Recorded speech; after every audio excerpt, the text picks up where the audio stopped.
कौन कौन सी 3 पुस्तकें इनको सूर्यवंशी बताती है? पृथ्वीराज विजय, हमीर महाकाव्य, हमीर कौन से राजा का अभिलेख? विग्रह चतुर्थ का अजमेर अभिलेख। कौन से इतिहासकार? गौरी शंकर हीराचंद ओझा। कौन कौन से अभिलेख इनको चंद्रवंशी बताते हैं? हास्य अभिलेख और अचलेश्वर अभिलेख। कौन कौन से अभिलेख इनको ब्राह्मण बताते हैं? बिजोलिया अभिलेख और चंद्रावती अभिलेख। कौन सी बुक? कायम रासो किसने लिखी? न्यामत खां का एक और नाम जानकवि नाम से। और कौन से इतिहासकार ऐसा कहते हैं? दशरथ शर्मा। कौन से इतिहासकार इनको विदेशी बताते हैं? जेम्स टोड, विलियम क्रुक और विंसेंट स्मिथ। कौन इनको इंद्र का वंशज बताता है? रायपाल का चेवाड़ी अभिलेख। इनका उत्पत्ति स्थल कौन सा था? सपाट लक्ष्य कौन सी झील के आसपास का क्षेत्र? इनकी राजधानी कौन सी थी, जिसे हम आजकल क्या कहते हैं? इनका संस्थापक कौन था? वासुदेव। कौन था? वासुदेव। उसने स्थापना कब की थी? 551 ईस्वी में। ऐसा कौन सी बुक बताती है? प्रबंध कोश किसने लिखी थी? उसने कौन सी झील बनवाई थी? ऐसा कौन सा अभिलेख कहता है? पहला स्वतंत्र चौहान राजा कौन था? तो पहले ये किसके अधीन हुआ करते? प्रतिहारों में कौन से राजा? उसने इसको क्या उपाधि दी थी? लेकिन बाद में इसने उनकी अधीनता मानने से ये बातें पढ़ी। चलो आगे पढ़ते हैं।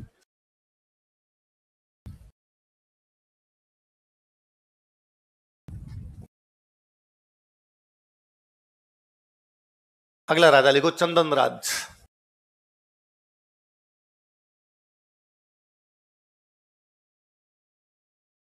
अगला राजा कौन है? चंदन।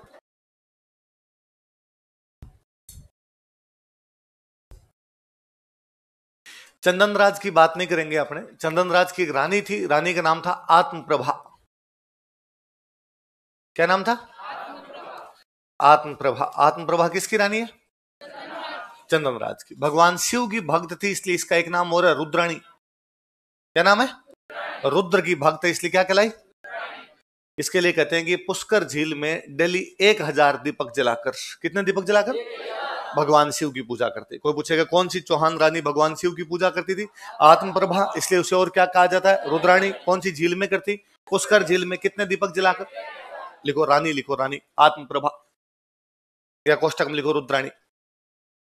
क्वीन बराबर नाम लिख लो आत्मप्रभा।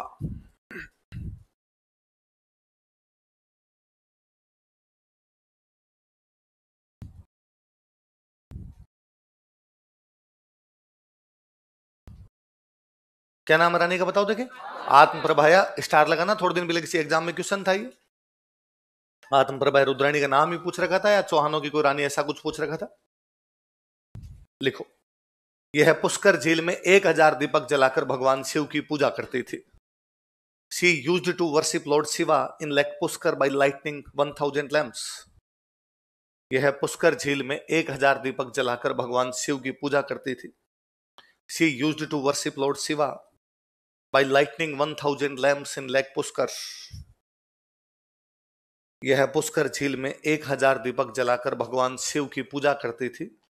She used to worship Lord Shiva by lighting 1000 lamps in Lake Pushkar. Pushkar झील में 1000 दीपक जलाकर भगवान शिव की पूजा करती थी। कौन सी रानी? आत्मा। उस टाइम की शिल्पा शेट्टी थी, योगा करती थी। योगा क्या करती? लिखो, यह यौगिक क्रिया में निपुण महिला थी। Lady Ramdev. She was an expert in yoga practice. यह यौगिक क्रिया में निपुण महिला थी। She was an expert in yoga practice. इसी ने किया योगा, तो इसी में लिखना पड़ेगा। यह यौगिक क्रिया में निपुण महिला थी। She was an expert in yoga practice.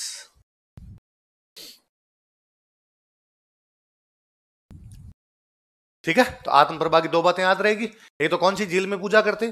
Pushkar झील में। कौन से भगवान जी की? कितने दीपक जलाकर? और कौन सी क्रिया में निपुण थी, है ना। और एक बात पर ध्यान देना, हम सांभर के चौहान पढ़ रहे हैं। कहां के चौहान पढ़ रहे हैं? कि भाई इनकी मुख्य राजधानी कौन सी है? सांभर। पूजा कहां कर रही है? इसका मतलब साम्राज्य का विस्तार हो गया है। इसका मतलब क्या? साम्राज्य का। भाई सांबर से दिल्ली पुष्कर आगे तो पूजा करने से रही।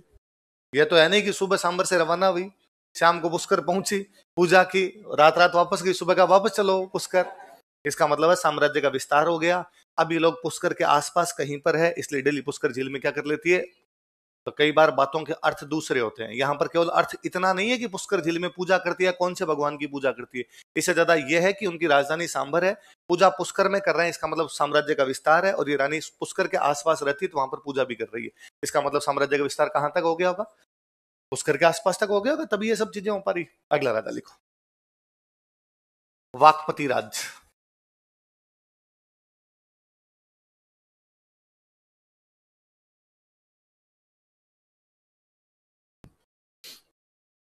अगला राजा कौन है, वाकपति राज। कहते हैं कि इसने 108 युद्ध जीते थे। कितने युद्ध जीते, तो कोई पूछे कि 108 युद्धों का विजेता चौहान राजा कौन था, तो कौन था, लिख लो, यह 108 युद्धों का विजेता था। He was victor of 108 battles. यह 108 युद्धों का विजेता था। He was victor of 108 battles. कितने युद्धों का विजेता था, इसका एक बेटा था, उस बेटे का नाम था लक्ष्मण राज। बेटे का नाम क्या था, अब ये लोग राज कहां पर कर रहे हैं अपना, सांबर। सांबर में वाकपति राज राजा, इसके पास कुछ व्यापारी आए, उन व्यापारियों ने कहा साहब हमारे इलाके में लूटपाट होती है, आप अपने बेटे को भेज दो, हम उसको टैक्स दे देंगे, वो हमारी क्या कर देगा, रक्षा। जिस बेटे को भेजा गया वो बेटा कौन था, ये जाता है नाडोल। कहां जाता है, कल हम पढ़ रहे थे नाडोल में भी चौहानों ने राज किया, तो नाडोल में चौहानों का राज्य स्थापित करने वाला बंदा कौन था, किसका बेटा था, तो सांबर से कहां चला गया, नाडोल। कल मैंने बताया था, सांबर से नाडोल, नाडोल से जालोर, जालोर से सिरोही, नाडोल से बुंदीर, बुंदी से कोटा, कल बता रहा था मैं। लिखो, इसके पुत्र लक्ष्मण राज ने, हिदसन लक्ष्मण राज, इसके पुत्र लक्ष्मण राज ने, हिदसन लक्ष्मण राज, लक्ष्मण राज ने नाडोल में चौहान राज्य की स्थापना की थी। Founded Chauhan state in Nadol. Nadol में चौहान राज्य की स्थापना की, नाडोल पाली में जगह पड़ती है, नाडोल में चौहान राज्य की स्थापना की थी। Founded Chauhan state in Nadol. Nadol में चौहान राज्य की स्थापना की थी। Founded Chauhan state in Nadol. कहां पर चौहान राज्य की स्थापना की थी, नाडोल के अंदर। किसके बेटे ने, जिसने कितने युद्ध जीते थे। अगला राजा लिखो, गोविंद थर्ड।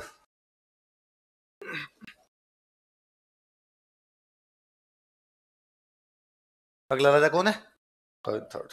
अब इतना दिमाग मत लगाना सर, फर्स्ट सेकंड तो पढ़े ही नहीं, है ना। हम डायरेक्ट थर्ड क्यों पढ़े, क्योंकि हमारा उद्देश्य उन राजाओं के बारे में पढ़ना है जिन्होंने कुछ लखन वाले काम किए, है ना। जिन्होंने कोई लखन वाले काम नहीं किए उन राजाओं को पढ़ना, क्योंकि हमारा उद्देश्य राजाओं की वंशावली याद करना, कौन किसका बेटा किसका पोता, ये थोड़ी क्वेश्चन है अपना। अपना है किसी राजा ने ढंग का काम किया तो पढ़ लेंगे, ढंग का काम नहीं किया तो उसको नहीं पढ़े। गोविंद थर्ड के बारे में एक इतिहासकार लिखता है, एक मुस्लिम इतिहासकार हुआ, उसका नाम है फरिश्ता। क्या नाम है इतिहासकार का, फरिश्ता नाम करके एक मुस्लिम इतिहासकार है। वो कहता है कि गजनी का राजा, कहां का राजा, गजनी का जो राजा था वो गुजरात जा रहा था। कहां जा रहा था, अपने पश्चिमी भारत के अंदर पैसे वाली कोई जगह थी तो गुजरात, क्यों, गुजरात समुद्र के तट पे, समुद्र के तट पे तो वहां पर अच्छा खासा मिल जाता है कुछ, तो गुजरात जा रहा था। तो अब गुजरात जाएगा, गजनी पड़ता है अफगानिस्तान, अफगानिस्तान से गुजरात जाने का रास्ता क्या होगा, अफगानिस्तान से पाकिस्तान, पाकिस्तान से आप पंजाब, पंजाब से राजस्थान, राजस्थान से गुजरात, ये रास्ता होगा।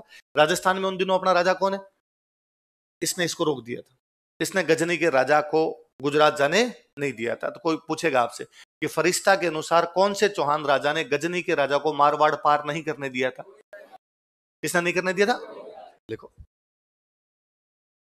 इसने गजनी के राजा को मारवाड़ पार नहीं करने दिया था। He did not allow Ghaznī's king to cross Marwar. He did not allow Ghaznī's king to cross Marwar. Ghazni कहां पड़ता है, अफगानिस्तान। इसने गजनी के राजा को मारवाड़ पार नहीं करने दिया था। He did not cross, he did not allow Ghaznī's king to cross Marwar. Ghazni के राजा को मारवाड़ पार नहीं करने दिया था, ऐसा कौन कहता है, फरिश्ता। लिख लो कोष्टक में, फरिश्ता के अनुसार, अकॉर्डिंग टू फरिश्ता। इतिहासकार है फरिश्ता, आगे मिडिवल पढ़ोगे तो फरिश्ता के बारे में खूब सारी बातें पढ़ोगे। फरिश्ता के अनुसार, अकॉर्डिंग टू फरिश्ता। वापस मेरी बात सुनो, गजनी का राजा कहां जा रहा है, गुजरात। कहां जा रहा है, गुजरात। पर क्रॉस मारवाड़ करना पड़ेगा। मारवाड़ का या राजस्थान का अपना राजा कौन है, गोविंद।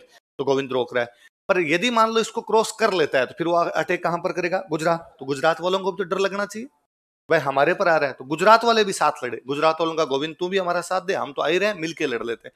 गुजरात के अंदर जो वंश हुआ करता था वो वंश था चालुक्य। कौन सा वंश था? और उन दिनों जो चालुक्यों का वहां पर राजा था उसका नाम था भीम फर्स्ट। क्या नाम था? भीम फर्स्ट। तो गुजरात के कौन से चालुक्य राजा ने इसका साथ दिया? देख लो, इस समय गुजरात का चालुक्य राजा भीम प्रथम भी इसके साथ था। Gujarat Chalukya king Bhim first was also with him this time. इस समय गुजरात का चालुक्य राजा भीम प्रथम भी इसके साथ था। इसके किसके? Govind third. Gujarat Chalukya king Bhim first was also with him this time. इस समय गुजरात का चालुक्य राजा भीम प्रथम भी इसके साथ था। Gujarat Chalukya king Bhim first was also with him this time.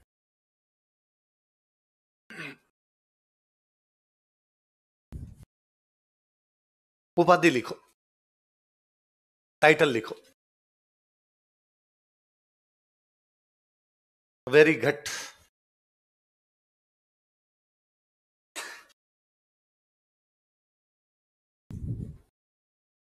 Title, उपाधि। किसकी उपाधि है? गोविंद थर्ड की। क्या उपाधि है? वेरी घट। दो शब्द है देखो, एक शब्द है वेरी, एक शब्द है घट। क्या क्या दो शब्द बताओ देखे? एक तो वेरी और दूसरा कौन सा है? घट। वेरी तो मतलब बेरी, बेरी मतलब दुश्मन, बेरी मतलब दुश्मन। घट मतलब मारने वाला, दुश्मनों का संहार करने वाला, शत्रुओं को मारने वाला जो राजा होता है उसको क्या बोला करते? Very good. अच्छा, हमें क्या पता इसने उपाधि धारण की थी कि नहीं की थी? ये उपाधि इसकी एक किताब में मिलती है, उस किताब का नाम है पृथ्वीराज विजय। क्या नाम है? तो कोई पूछेगा कौन सी पुस्तक में गोविंद थर्ड को वेरी घट कहा गया? तो कौन सी पुस्तक में? वही पृथ्वीराज विजय जिसमें चौहानों को क्या बताया गया? सूर्यवंशी। क्या बताया गया? तो इसके कोष्टक में लिखो, पृथ्वीराज विजय के अनुसार, अकॉर्डिंग टू पृथ्वीराज विजय, पृथ्वीराज विजय के अनुसार, अकॉर्डिंग टू पृथ्वीराज विजय,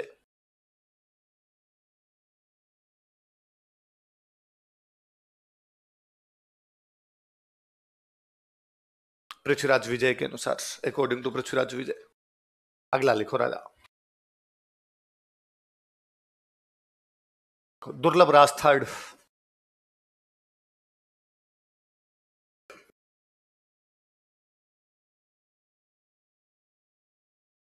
दुर्लभ राज थर्ड। अगला राजा कौन है? फिर गजनी की तरफ से अटैक हुआ। गजनी का एक राजा था इब्राहिम। कौन था? वो अटैक करता है, ये उसके खिलाफ लड़ता है, उस युद्ध में लड़ता हुआ मारा जाता है। इब्राहिम को भी ज्यादा कोई फायदा नहीं हुआ, वो भी युद्ध से वापस यहां से चला गया। पर कोई पूछेगा कौन सा चौहान राजा इब्राहिम के खिलाफ लड़ता हुआ मारा गया था? तो कौन था? लिखो, यह है गजनी के इब्राहिम के खिलाफ लड़ता हुआ मारा गया था। He died while fighting against Ibrahim of Ghazni. यह गजनी के इब्राहिम के खिलाफ लड़ता हुआ मारा गया था। He died while fighting against Ibrahim of Ghazni. यह गजनी के इब्राहिम के खिलाफ लड़ता हुआ मारा गया था। He died while fighting against Ibrahim of Ghazni. अगला राजा लिखो, विग्रहराज थर्ड।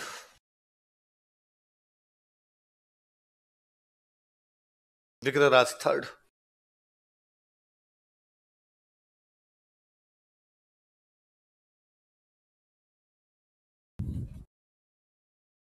अगला कौन है? विग्रहराज थर्ड। विग्रहराज थर्ड के टाइम फिर गजनी से अटैक हुआ। इस बार गजनी से अटैक करने वाले बंदे का नाम था साहबुद्दीन। क्या नाम था? पर इसने साहबुद्दीन को हरा दिया था। किसको हरा दिया था? लिख लो, इसने गजनी के साहबुद्दीन को हराया था। He defeated Sahabuddin of Ghazni. इसने गजनी के साहबुद्दीन को हराया था। He defeated Sahabuddin of Ghazni.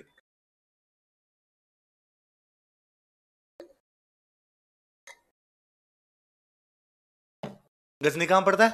Afghanistan. उन दिनों मुसलमानों का अपने नजदीक सबसे बड़ा कोई अड्डा था, तो अड्डा कौन सा था? गजनी। तो गजनी वाले लगातार भारत पर अटैक कर रहे थे। भारत का ये अपने वाला पश्चिमी हिस्सा, पश्चिमी हिस्से को उन दिनों चौहान संभाल रहे थे। तो कौन लड़ेंगे उनसे? चौहान लड़ेंगे। तो चौहानों में लड़ रहे हैं। अगला राजा लिखो, पृथ्वीराज फर्स्ट।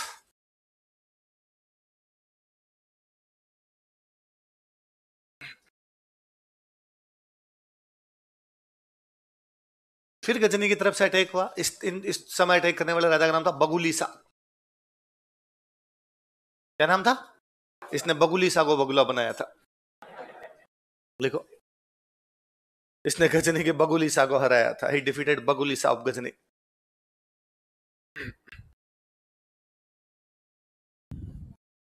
इसने गजनी के बगुली शाह को हराया था। ही डिफीटेड बगुली शाह ऑफ गजनी।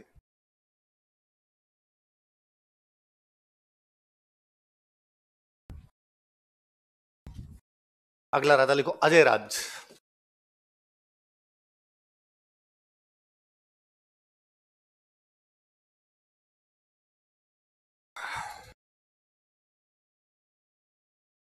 अजय राज।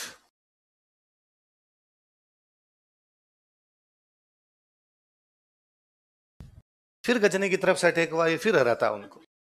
आपने किताबों में लिखा हुआ है कि इसने, सुनना देखो शब्दों का अर्थ समझेंगे अपने। अपनी किताबें लिखती है कि इसने गर्जन मातंगों को हराया था। किसको हराया था? गर्जन मातंगों को हराया था। देखो अर्थ क्या होता है, मतलब तो मातंग का मतलब होता है हाथी। मातंग का मतलब क्या होता है? गर्जन मतलब वही गजनी। गजनी की तरफ से बड़े बड़े हाथी आए, उनको हरा दिया। मतलब गजनी से बड़ा कोई आक्रमणकारी आया, इसने उसको हरा दिया। कुल मिला के गजनी वालों से लड़ाई हुई, इसने गजनी वाला जो कोई आया उसको हरा के भेज दिया। उसका नाम वगैरह हमें पता नहीं, उसकी जगह लिखा हुआ किसको हरा दिया था। देखो इसने गर्जन मातंगों को हराया था। ही डिफीटेड गर्जन मातंग्स। इसने गर्जन मातंगों को हराया था। ही डिफीटेड गर्जन मातंग्स।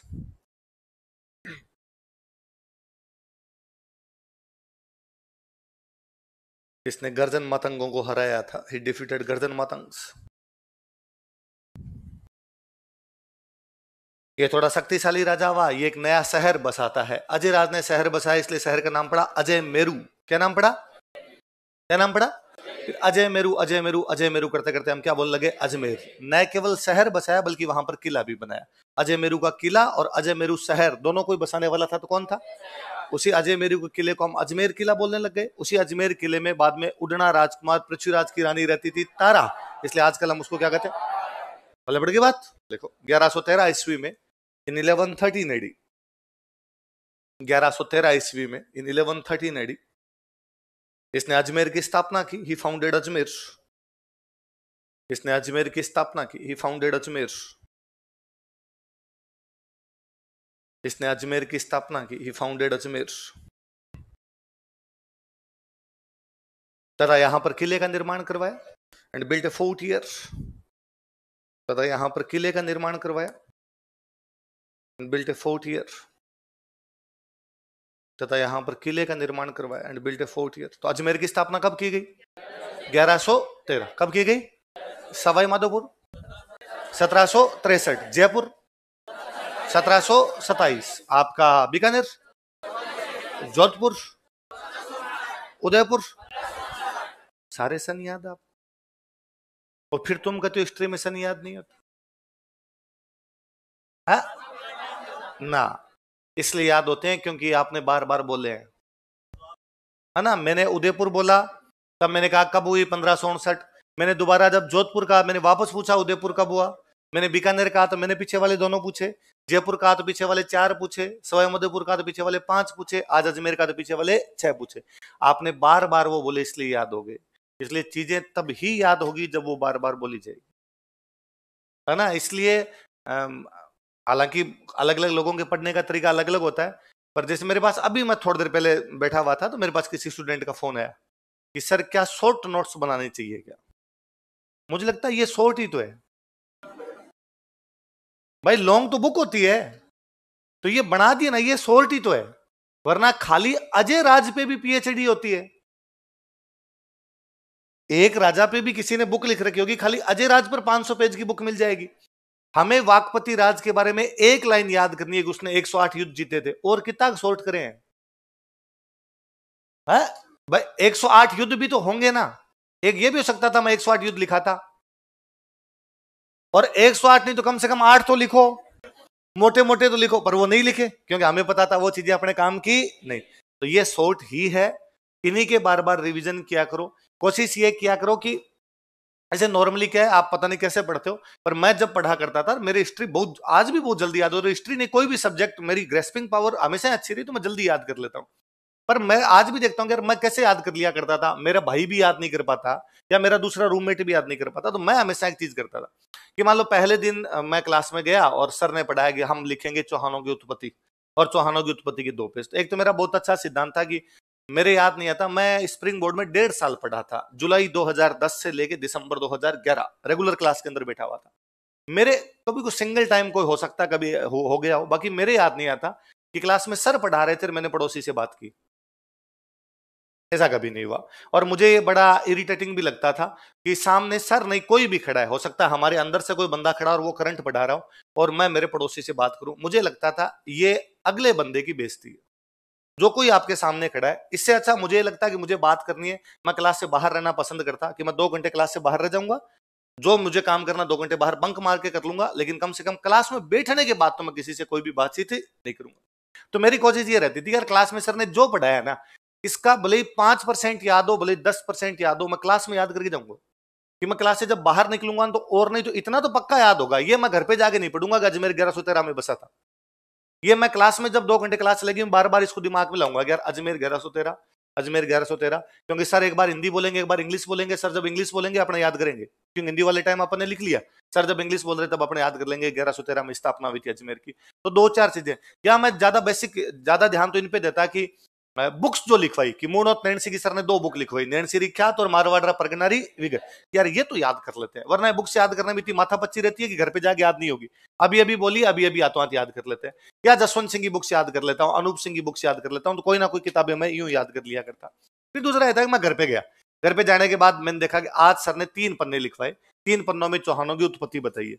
तो पहले मान लो चौहानों की उत्पत्ति में हमने पढ़ा कि अग्निवंशी, उस अग्निवंशी को पढ़ा, पढ़ा लाइंस पढ़ी, उसकी लाइन पढ़ने के बाद उनको मन ही मन वापस रिवीजन किया।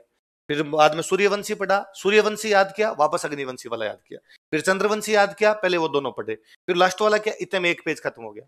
अब अगले पेज पे गया, अगला पेज पूरा याद किया, फिर पहला पेज वापस याद किया, फिर उसका अगला पेज पढ़ा, वो अगला पेज याद किया, फिर पीछे दोनों वाले पेज और याद किए। इस प्रक्रिया में मैं पहले पेज को 5 बार पढ़ चुका होता था। अब मुझे लगता था अब मैं इस कम से कम इस पहले पेज को तो कभी नहीं भूल रहा। मैं अगले दिन गया, अगले दिन मान लो ये सर ने राजा पढ़ाए थे, ये राजा पढ़े, तो भी मैंने कोशिश की कि कल वाला जो था उसका तो मैं एक बार रिवीजन और मारूंगा। पहले आज वाला याद करता हूँ, आज वाला एग्जैक्टली याद कर लेता हूँ, फिर कल वाला वापस करूंगा। जब मैं कल वाला वापस पढ़ता और बिना देखे पढ़ता, जितना मेरे दिमाग में आ सकता उतना दिमाग में लाने का प्रयास करता। और वैसे कि रजिस्टर के पन्ने पे क्या लिखा हुआ है, पहले पन्ने पे क्या है, दूसरे पन्ने पे क्या है, तीसरे पन्ने पे क्या है। तो ज्यादातर चीजें जो मेरे रजिस्टर में वो तो ऐसे है कि मेरे आंखों पे पट्टी बांधे तो मैं हाथ फेर के बताऊं यहाँ पे क्या है, क्योंकि वो रजिस्टर बार बार पढ़ा। और ये होता है, मैं, मेरे एक रूममेट इस बार आरएस सेलेक्ट हुए हैं, वो उस समय नई नई तैयारी करने लगे थे, मेरे बहुत बाद में, मैं एक अटेम्प्ट दे चुका था, उसके बाद वो तैयारी करने लगे। तो वो क्या इंजीनियरिंग करते, तो कोचिंग भी आते, बीच में इंजीनियरिंग के एग्जाम आ गए, तो उन्होंने कहा कि यार कुछ तुम पढ़ा दिया कर, तो मैं उनको पढ़ाता, मैं उनको डेली शाम को पूछता। तो मैं एक दिन उनको पूछ रहा था, तो मैंने उनसे एक नॉर्मल क्वेश्चन पूछा कि बताओ पाल वंश का संस्थापक कौन था। और हमारी आदत थी कि यार बिना ऑप्शन दिए एक दूसरे से पूछेंगे, ऑप्शन वाला नहीं होना चाहिए, वरना क्या आप कहते हो ना कि सर ऑप्शन दे दो, फिर क्या मतलब निकला, आपको याद नहीं है फिर तो ऑप्शन देके तो कोई बता देगा ना उसमें। तो मैंने कहा पाल वंश का संस्थापक बताओ, दोनों का तू तू मत बोलना, मैं याद कर रहा हूँ, है मेरे यहाँ, यहाँ है अभी अभी, क्या नाम है, क्या नाम है, मैं बता देता हूँ यार, अगला पूछता हूँ। उनका एक मिनट रुक जा यार, मैं याद करता हूँ। फिर उन्होंने फाइनली कहा कि देख याद तो नहीं आ रहा, पर राइट पन्ने पे सबसे लास्ट लाइन है, ये भी याद है आपको, तब 4 ऑप्शन देके कर दोगे। वरना कई बार मैं स्टूडेंट को कहता हूं कि अरे वो मैंने जो उड़ना राजकुमार पृथ्वीराज लिखवाया था, देखना उसमें क्या लिखा हुआ है, स्टूडेंट को ये नहीं समझ में आता कि लिखा कहाँ है, वो ढूंढता है कि अच्छा ऐसा लिखवाया था क्या, कोई बात तो की थी सर, लिखवाया था कि नहीं लिखवाया था, ये नहीं है। इसलिए कोशिश क्या करें कि चीजें पीछे से याद करें, उनको बार बार मन ही मन रिवीजन करें। मैं हालांकि आपको मैंने कहा होगा कि आप लिख लिख के याद करें, मेरा कभी लिख लिख के भी याद नहीं किया, कि मुझे लगता था कि लिखना टाइम वेस्ट है, इतने में तो मैं याद ही कर लूंगा, डायरेक्ट ही कर लूंगा यार, डायरेक्ट दिमाग में छापे ना इसको, पहले वो रजिस्टर में लिखेंगे बाद में और लिखेंगे। वो बच्चे तो मुझे और क्यूट लगते हैं जो कहते हैं कि यहाँ रफ में करते हैं, वहां घर पे जाके फेर करते हैं। तुम्हारा तो मैं जी करता हूँ मैं तुम्हारे गाल खींच लूं पकड़ के कि तुम कितने क्यूट हो। ऐसा मैंने फिफ्थ कब तक भी नहीं किया था कभी कि मैं पहले रफ में लिखता फिर फेर में करता। जो लिखना है वो यही लिखना है, घर पे जाके उनको बार बार याद करना है। तो रैंडम ये भी किया कीजिए कि आप खाना खा रहे हैं, आप वॉकिंग कर रहे हैं, शाम को आप कोचिंग आ रहे हैं पैदल पैदल, तो दिमाग में यूं ही लाया कीजिए, उदयपुर 1559, जोधपुर 1459, बीकानेर 1488, जयपुर 1727, सवाई माधोपुर 1763, अजमेर 1113। धीरे धीरे धीरे धीरे दिमाग में छपेंगे, ऐसे छपेंगे कि जब कभी आप किसी गाड़ी के नंबर देखो 1113, आपको लगेगा अजमेर की स्थापना है। इसको तो देखो कहते हैं याद करना, बाकी धूल में लठ मारना, है ना। बाकी फिर जनता कहती है कि सर, हाँ पानी पिएगा, पानी पी लो। माइक ने बिना माइक के बोल, इतनी सी क्लास इसमें माइक है, आ जाएगी। अरे तू बोल तो सही। अरे बाकी शांत रहो। हाँ, डेली रोजाना याद करता है। हाँ,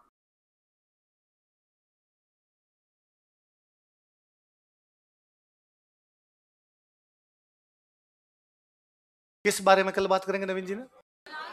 है क्लासरूम चेंज, इसमें तुम डिस्टर्ब होता है?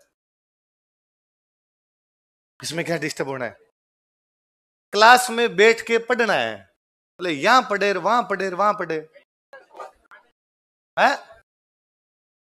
ये फालतू की पंचायती नहीं, ये विशेषाधिकार है, कहीं भी बिठाया जाएगा, पढ़ना है।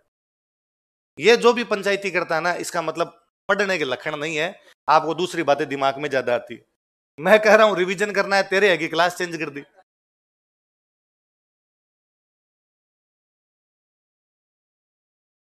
कह दिया, तब कहा था गंगा जमुना, अब कहा यहां, कल कहेंगे वहां, परसों कहेंगे वहां, अब खत्म खेल बस।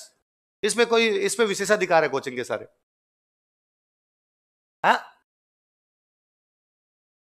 रूम वाले तो बस आती है, आजकल तो इतनी बसें चलती है, आपको बताया हुआ, वहां पे आइए, वहां से बस में चले जाइए। ये है ना, मन को भरमाने के तरीके हैं कि अपने खुद को राजी रखना चाहते हैं। ये वो मैं हमेशा कहता हूं कि मैं कई बार रूम चेंज करता, तो कोई साथ वाला आगे पूछता कि पढ़ाई कैसे चल रही है, मगर यार एक बार एडजस्ट हो रहा हूं। अब मैं कई बार सोचता हूं यार, पहले भी अपने पास एक कमरा था, फिर भी अपने पास एक कमरा था, तो एडजस्ट क्या करना था। इधर भी अपने पास एक टेबल और एक वो तार वाली कुर्सी थी, जिसके कुछ तार बीच में से टूटे हुए थे। वहां भी अपने पास सेम टेबल और तार वाली कुर्सी थी, तो क्या करना था। ये तो अपनी पंचायतियां हैं कि यहाँ पर पढ़ाई होती है, यहाँ पर पढ़ाई नहीं होती, इस रूम में होती है, उस रूम में नहीं होती, इस क्लासरूम में होती है, उस क्लासरूम में नहीं होती। पढ़ने वाला तो कहीं भी बैठ के पढ़े, कैसे भी पढ़े। यहाँ आप तो ये बता दो कि यहाँ 1 से 7 बजे के बीच में जब क्लास चल रही होती है, उसमें कोई डिस्टर्बेंस थोड़ी होता है। आपको उसमें आके नवीन जी नाच देते हैं बीच में, और नवीन जी कहते हैं पहले मेरा डांस देखो, बाद में ही पढ़ पाओगे। और आपको जो सर फिर हमारा ध्यान डांस में चला जाता है सर, फिर हम कतई नहीं पढ़ पाते हैं। ये स्टूडेंट लाइफ है यार, इसके अंदर इतने से संघर्ष नहीं किए जाए फिर क्या है। ये अपने को ये लगता है कि सर इतना आना और उतना आने में हमें फर्क पड़ता है, तो ये तो बहुत अलग सी बात है यार, ये तो फर्क पड़ना ही नहीं चाहिए इस प्रकार। चलो क्या लिखा लास्ट में। हाँ, तो मेरे कहने का मतलब होता है कि बार बार पीछे वाले रिवीजन करोगे तब तो चीजें याद होगी, रिवीजन नहीं करोगे तो चीजें याद। रिवीजन किया इसलिए सन भी याद है, वो सन भी याद है जो मैंने आपको 1 महीने पहले बताया था, है ना। वरना स्टूडेंट मेरे से आके कहता है कि सर वो सन छोड़ दें क्या, सर ये हिस्ट्री में इतने सारे लिखवा रखे थे, छोड़ दे क्या। मुझे लगता है मैं इसको कह दूंगा याद कर, तो भी एक याद नहीं हो रहा, मैं कहता छोड़ दे। पर मैं यदि स्टूडेंट होता आपकी जगह नहीं छोड़ता। फिर वो कहता कि सर एग्जाम में नहीं आता होगा, एग्जाम में रजिस्टर में लिखा हुआ ना तो याद करना है, क्या फर्क पड़ता है एग्जाम में आता है कि नहीं आता है। एग्जाम में 100 क्वेश्चन आएंगे, रजिस्टर तो पूरा भरा है। फिर कल को तो अपने यही कह देंगे कि सर वो 100 ही बता दो जो आएंगे, बाकी वाला तो क्यों पढ़ना है आपने। ऐसा नहीं किया जा सकता ना। इसलिए चीजें जो लिख रखी है जिन पे ब्लाइंड फेथ किया जाए कि जो अपने लिखा हुआ है वो ही आएगा, अपने उनको बार बार रिवीजन किया जाए, चीजें अपने आप स्मूथ हो जाएगी, चीजें सरल हो जाएगी। और पुराने पेपर कर लिया करें तो आपका विश्वास जम जाएगा कि यार यहां से सवाल आते हैं। वरना कई बार क्या होता है, टीचर पढ़ा रहा है, स्टूडेंट पुराने पेपर सोल्व नहीं करता है, और फिर उसको ये भी नहीं पता होता कि एग्जाम में क्या आता है क्या नहीं आता। यदि आप पुराने पेपर सोल्व करते हो, आपको लगता है कि जो सर ने पढ़ा है उसमें से क्वेश्चन आया हुआ है, फिर कई बार कोई आनिया भानिया आगे पंचायती करता है कि नोट से कुछ ही नहीं होता, तो आप उसका देना कोई बात नहीं, नहीं होता है तब देख लेंगे। हम एक बार नोट्स पढ़ रहे हैं, बाद का बाद देखेंगे। वो वापस कहेगा अरे के आर एस यूं थोड़ी बना जाता, तपना पड़ता है, तो उसको कहना नीचे हीटर लगा ऊपर बैठ, है ना। हम जितना तपना है उतना तप तो पा लेंगे, हमारे हिसाब से कर लेंगे। तो अजमेर की स्थापना कब की गई और किसका निर्माण करवाया गया, किले का। इसी ने अजमेर में सोने और चांदी और तांबे के सिक्के चलाए। किसके सिक्के चलाए, चांदी और तांबे। पर अब याद रखने वाली बात इसमें यह है, इसने जो चांदी और तांबे के सिक्के चलाए थे, इन पे अपनी रानी का नाम लिखा था, और इसकी रानी का नाम था सोमल देवी। क्या नाम था। तो कोई पूछेगा कौन से चौहान राजा ने अपनी रानी के नाम के सिक्के चला दिए थे, तो कौन से राजा ने। इस सोमल देवी का नाम ही अपने कई जगह पढ़ लेते हैं, सोमलेखा। क्या है, तो सोमलेखा आ जाए तो भी वही बात, सोमल देवी आ जाए तो भी वही बात। तो कौन से राजा ने अपनी रानी के नाम के सिक्के चलाए थे, अजयराज। वो कौन सी धातु के सिक्के थे, सिल्वर और कॉपर। लिखो, अपनी रानी सोमल देवी के नाम से चांदी व तांबे के सिक्के चलाए थे। सोमल देवी कोष्टक में सोमलेखा लिखना। He circulated silver and copper coins with his queen named Somal Devi या सोमलेखा। इसने अपनी रानी सोमल देवी के नाम से चांदी व तांबे के सिक्के चलाए थे। ही सर्कुलेटेड सिल्वर एंड चांदी व तांबे के सिक्के चलाए थे। Circulated silver and copper coins with name of his queen Somal Devi. With name of his queen Somal Devi.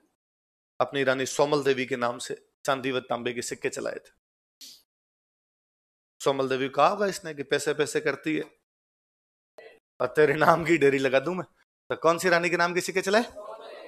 Samuel Devi. या सोमल देवी को हम क्या कहते हैं? सोमल। और सुनना देखो, हम आगे पढ़ेंगे एक मंदिर के बारे में पढ़ेंगे, पार्श्वनाथ। कौन सा मंदिर? आज ही पहुंच जाएंगे, या तो अपने अभी पार्श्वनाथ टेम्पल पे, या कल वाली क्लास के अंदर तो पक्का ही पहुंच जाएंगे। इसने पार्श्वनाथ मंदिर के अंदर, पार्श्वनाथ जैनों के भगवान है, जैनों के 24 भगवान, उन्होंने 23वें भगवान जी का नाम क्या है? पार्श्वनाथ। उस मंदिर में एक सोने का कलश चढ़ाया था। क्या चढ़ाया था? कलश। कलश होता है पानी वाला कलश, तो पानी का कलश था। राजा गया उस मंदिर में, राजा ने जाके कौन सी धातु का चढ़ाया? उसमें सोने का। क्या चढ़ाया था? कलश। सुवर्ण कलश का, जो गोल्डन पोर्ट का देंगे, लिखो। इसने पार्श्वनाथ मंदिर में सुवर्ण कलश भेंट किया था। ही ऑफर किया golden port in Parshvanath temple. इसने पार्श्वनाथ मंदिर में सुवर्ण कलश भेंट किया था। ही offered golden port in Parshvanath temple.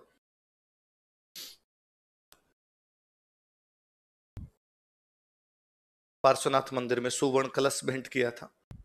He offered golden pot in Parshvanath temple. Parshvanath मंदिर में क्या भेंट किया था? सुवर्ण कलश। अब और सुनना देखो, अगली बात ज्यादा समझदार बात है। जैनों में दो प्रकार की विचारधाराएं हैं। एक होते हैं दिगंबर जैन, एक होते हैं श्वेतांबर जैन। कौन कौन? दिगंबर और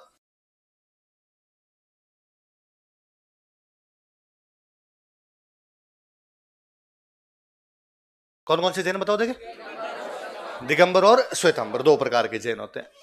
इनमें एक बार किसी बात को लेके डिबेट हो गई। दिगंबरों ने कहा हमारी बात सही, श्वेतांबरों ने कहा हमारी।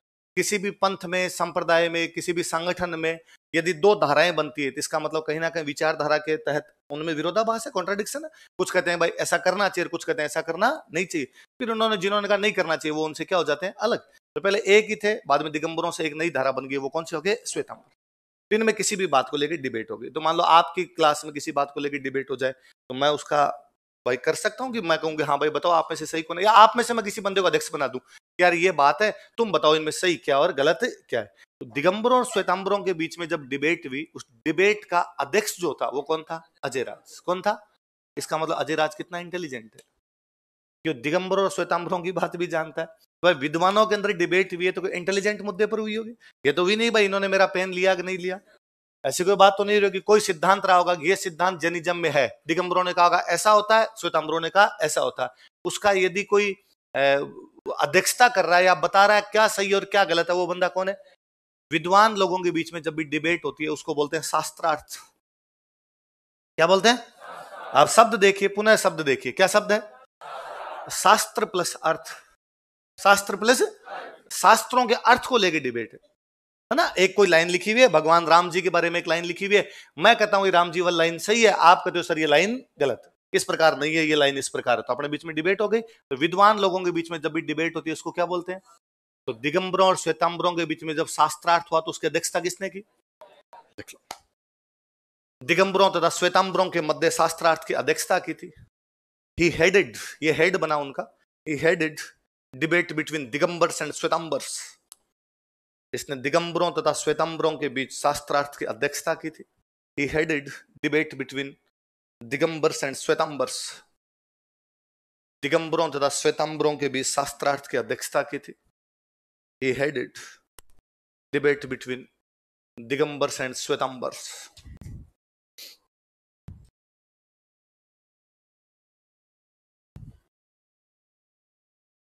दिगंबरों तथा श्वेतांबरों के बीच शास्त्रार्थ की क्या की थी? अध्यक्षता की थी। तो विद्वानों के बीच जब भी कोई डिबेट होती है उसको क्या बोलते हैं? क्या बोलते हैं? मूर्खों में होती तब कहते हैं बहस। क्या कहते हैं? भाई कोई यूं अपने दोस्ती कोई लड़ रहे हैं, उन्हें बहस मत करो रे। अपने कभी ये थोड़ी कहा कि शास्त्रार्थ मत कीजिए, नहीं कहते ना। तो विद्वानों के बीच होती है तब तो क्या होता है? शास्त्रार्थ। मूर्खों के बीच हो तो इसलिए संसद में क्या होती है? कभी सुना आपने कि संसद में शास्त्रार्थ किया गया? मतलब अखबार में आता है संसद में बहस हुई, बजट पर क्या की गई बहस, क्योंकि चिल्लम पो करते हैं, एक दूसरे की बातें सुनते। शास्त्रार्थ का मतलब है मैं मेरी बात रखता हूं, मैं चुप होता हूं, फिर अगला अपनी बात रखता है, फिर वो चुप होता है, फिर मैं मेरे तर्क देता हूं, वो अपने लॉजिक देता है, फाइनली एक बंदा कहता है कि ये सही है और ये तो बात हुई। वो तथ्यों के साथ में देता हूं, मैं जो भी उसके अंदर बातें हैं वो सारी की सारी बताता हूं। यूं ही आप हा हू कर रहे हो तब अपने उसको क्या कहते हैं, क्या कर रहे हो? क्लास में भी कोई दो लड़ने लग जाओ, अच्छी कोई डिबेट चलती हो तो अपने यूं सुनने का मजा आता है ना। दिलीप सर आगे पॉलिटी पढ़ाने आएंगे तो आपसे कई चीजों पे डिबेट करवाएंगे कि क्या देश में राष्ट्रपति का राज होना चाहिए या प्रधानमंत्री का राज होना चाहिए, तो आप आगे लिख के लाओगे। दिलीप सर आपसे खूब सारी 10-15 डिबेट करवाएंगे, तो आपको मौका देंगे कि आप घर से लिख के लाना कि क्या देश में अध्यक्षीय शासन प्रणाली होनी चाहिए या क्या देश में संसदीय शासन प्रणाली होनी चाहिए। जैसे अमेरिका में कि वहां का हेड कौन होता है, राष्ट्रपति, जैसे अपने अपने यहाँ पे हेड कौन होता है, प्रधानमंत्री, क्योंकि अपने ब्रिटेन से प्रणाली ली थी। और ये सवाल बन सकता ना क्या हम अमेरिका की तरफ चले जाए, जैसे वहां अमेरिका में राष्ट्रपति का चुनाव डायरेक्ट ही होता है, जनता सीधा अपने प्रधानमंत्री का चुनाव डायरेक्ट ही नहीं, अपने एमपी को डालते हैं, एमपी के अंदर से क्या बनता है, प्रधानमंत्री, अपने एमएलए को डालते हैं, एमएलए के अंदर से क्या बनते हैं, मुख्यमंत्री। ऐसा ही होता है, वहां वाला भी अपनाया जा सकता है। तो उस पर फिर आपको बांटेंगे भाई इधर वाले राष्ट्रपति के पक्ष में, इधर वाले प्रधानमंत्री के पक्ष में। तो बच्चे खूब अच्छा लिख के लाते हैं, अब पूरी क्लास का सुनने का जी करता है। कई बार आप लड़ लेते हो तब सुनने का जी क्या करे, चुपचाप या तो क्लास से बाहर निकालना पड़ता है, क्योंकि तब आप शास्त्रार्थ नहीं कर रहे होते। क्या कर रहे होते हो? इसलिए मुझे संसद वाला कभी नहीं समझ में आया कि संसद में हमेशा क्या करते रहते हैं वो। इसलिए बाहर में भी आता है कल होगी संसद में, मतलब लिखते हो रहे भाई यार प्लीज ऐसा मत करो यार, है ना। और अब तो क्या हुआ, संसद में कल तो दो चार कूद गए, है ना। पता नहीं कहां से आए वो कूद और गए। पर भाई साहब नागौर वाले हनुमान जी क्या फैमिली डुक मारे फैमिली डुक समझते हो आप? शहर वाले बच्चे फैमिली डुक नहीं समझते हैं। डुक समझते हो? डुक ऐसा करके यूं मारते हैं, इसको क्या कहते हैं, डुक। पर जब एक अंगुली को यूं आगे निकाल के मारते हैं इसको बोलते हैं फैमिली डुक। क्या बोलते हैं? आप सोचो कि सर ये एग्जाम में थोड़ी आएगा, एग्जाम का क्वेश्चन है क्या फैमिली डुक कैसे मारा जाता है। पर फिर भी भाई परसों यूं देख के जीव सोरा हो गया था, क्या यूं साइड में लेके उनके। चलो, तो दिगंबरों और श्वेतांबरों के बीच शास्त्रार्थ की अध्यक्षता किसने की थी? इसका मतलब अजय राज इंटेलिजेंट है, वो जैनिज्म के बारे में जानता है, वो दिगंबरों श्वेतांबरों की विचारधाराओं के बारे में जानता है, तो उसने अध्यक्षता की और उसने फाइनल अपना बताया होगा भाई दिगंबर सही है इस बात में या श्वेतांबर सही। इंटेलिजेंट बंदा था। जब बुढ़ापा आया तो लास्ट में अपने बेटे को राजा बना देता है। इसके बेटे का नाम था अरुणोराज। क्या नाम था? अरुणोराज को राजा बनाया और खुद बन गया सन्यासी। क्या बन गया था? तो कोई पूछेगा कौन सा चौहान राजा अपने बुढ़ापे में अपने बेटे को राजा बनाकर सन्यासी बन गया था? बेटा कौन था? देख लो, अपने अंतिम दिनों में, इन हिज लास्ट डेज, अपने अंतिम दिनों में, इन हिज लास्ट डेज,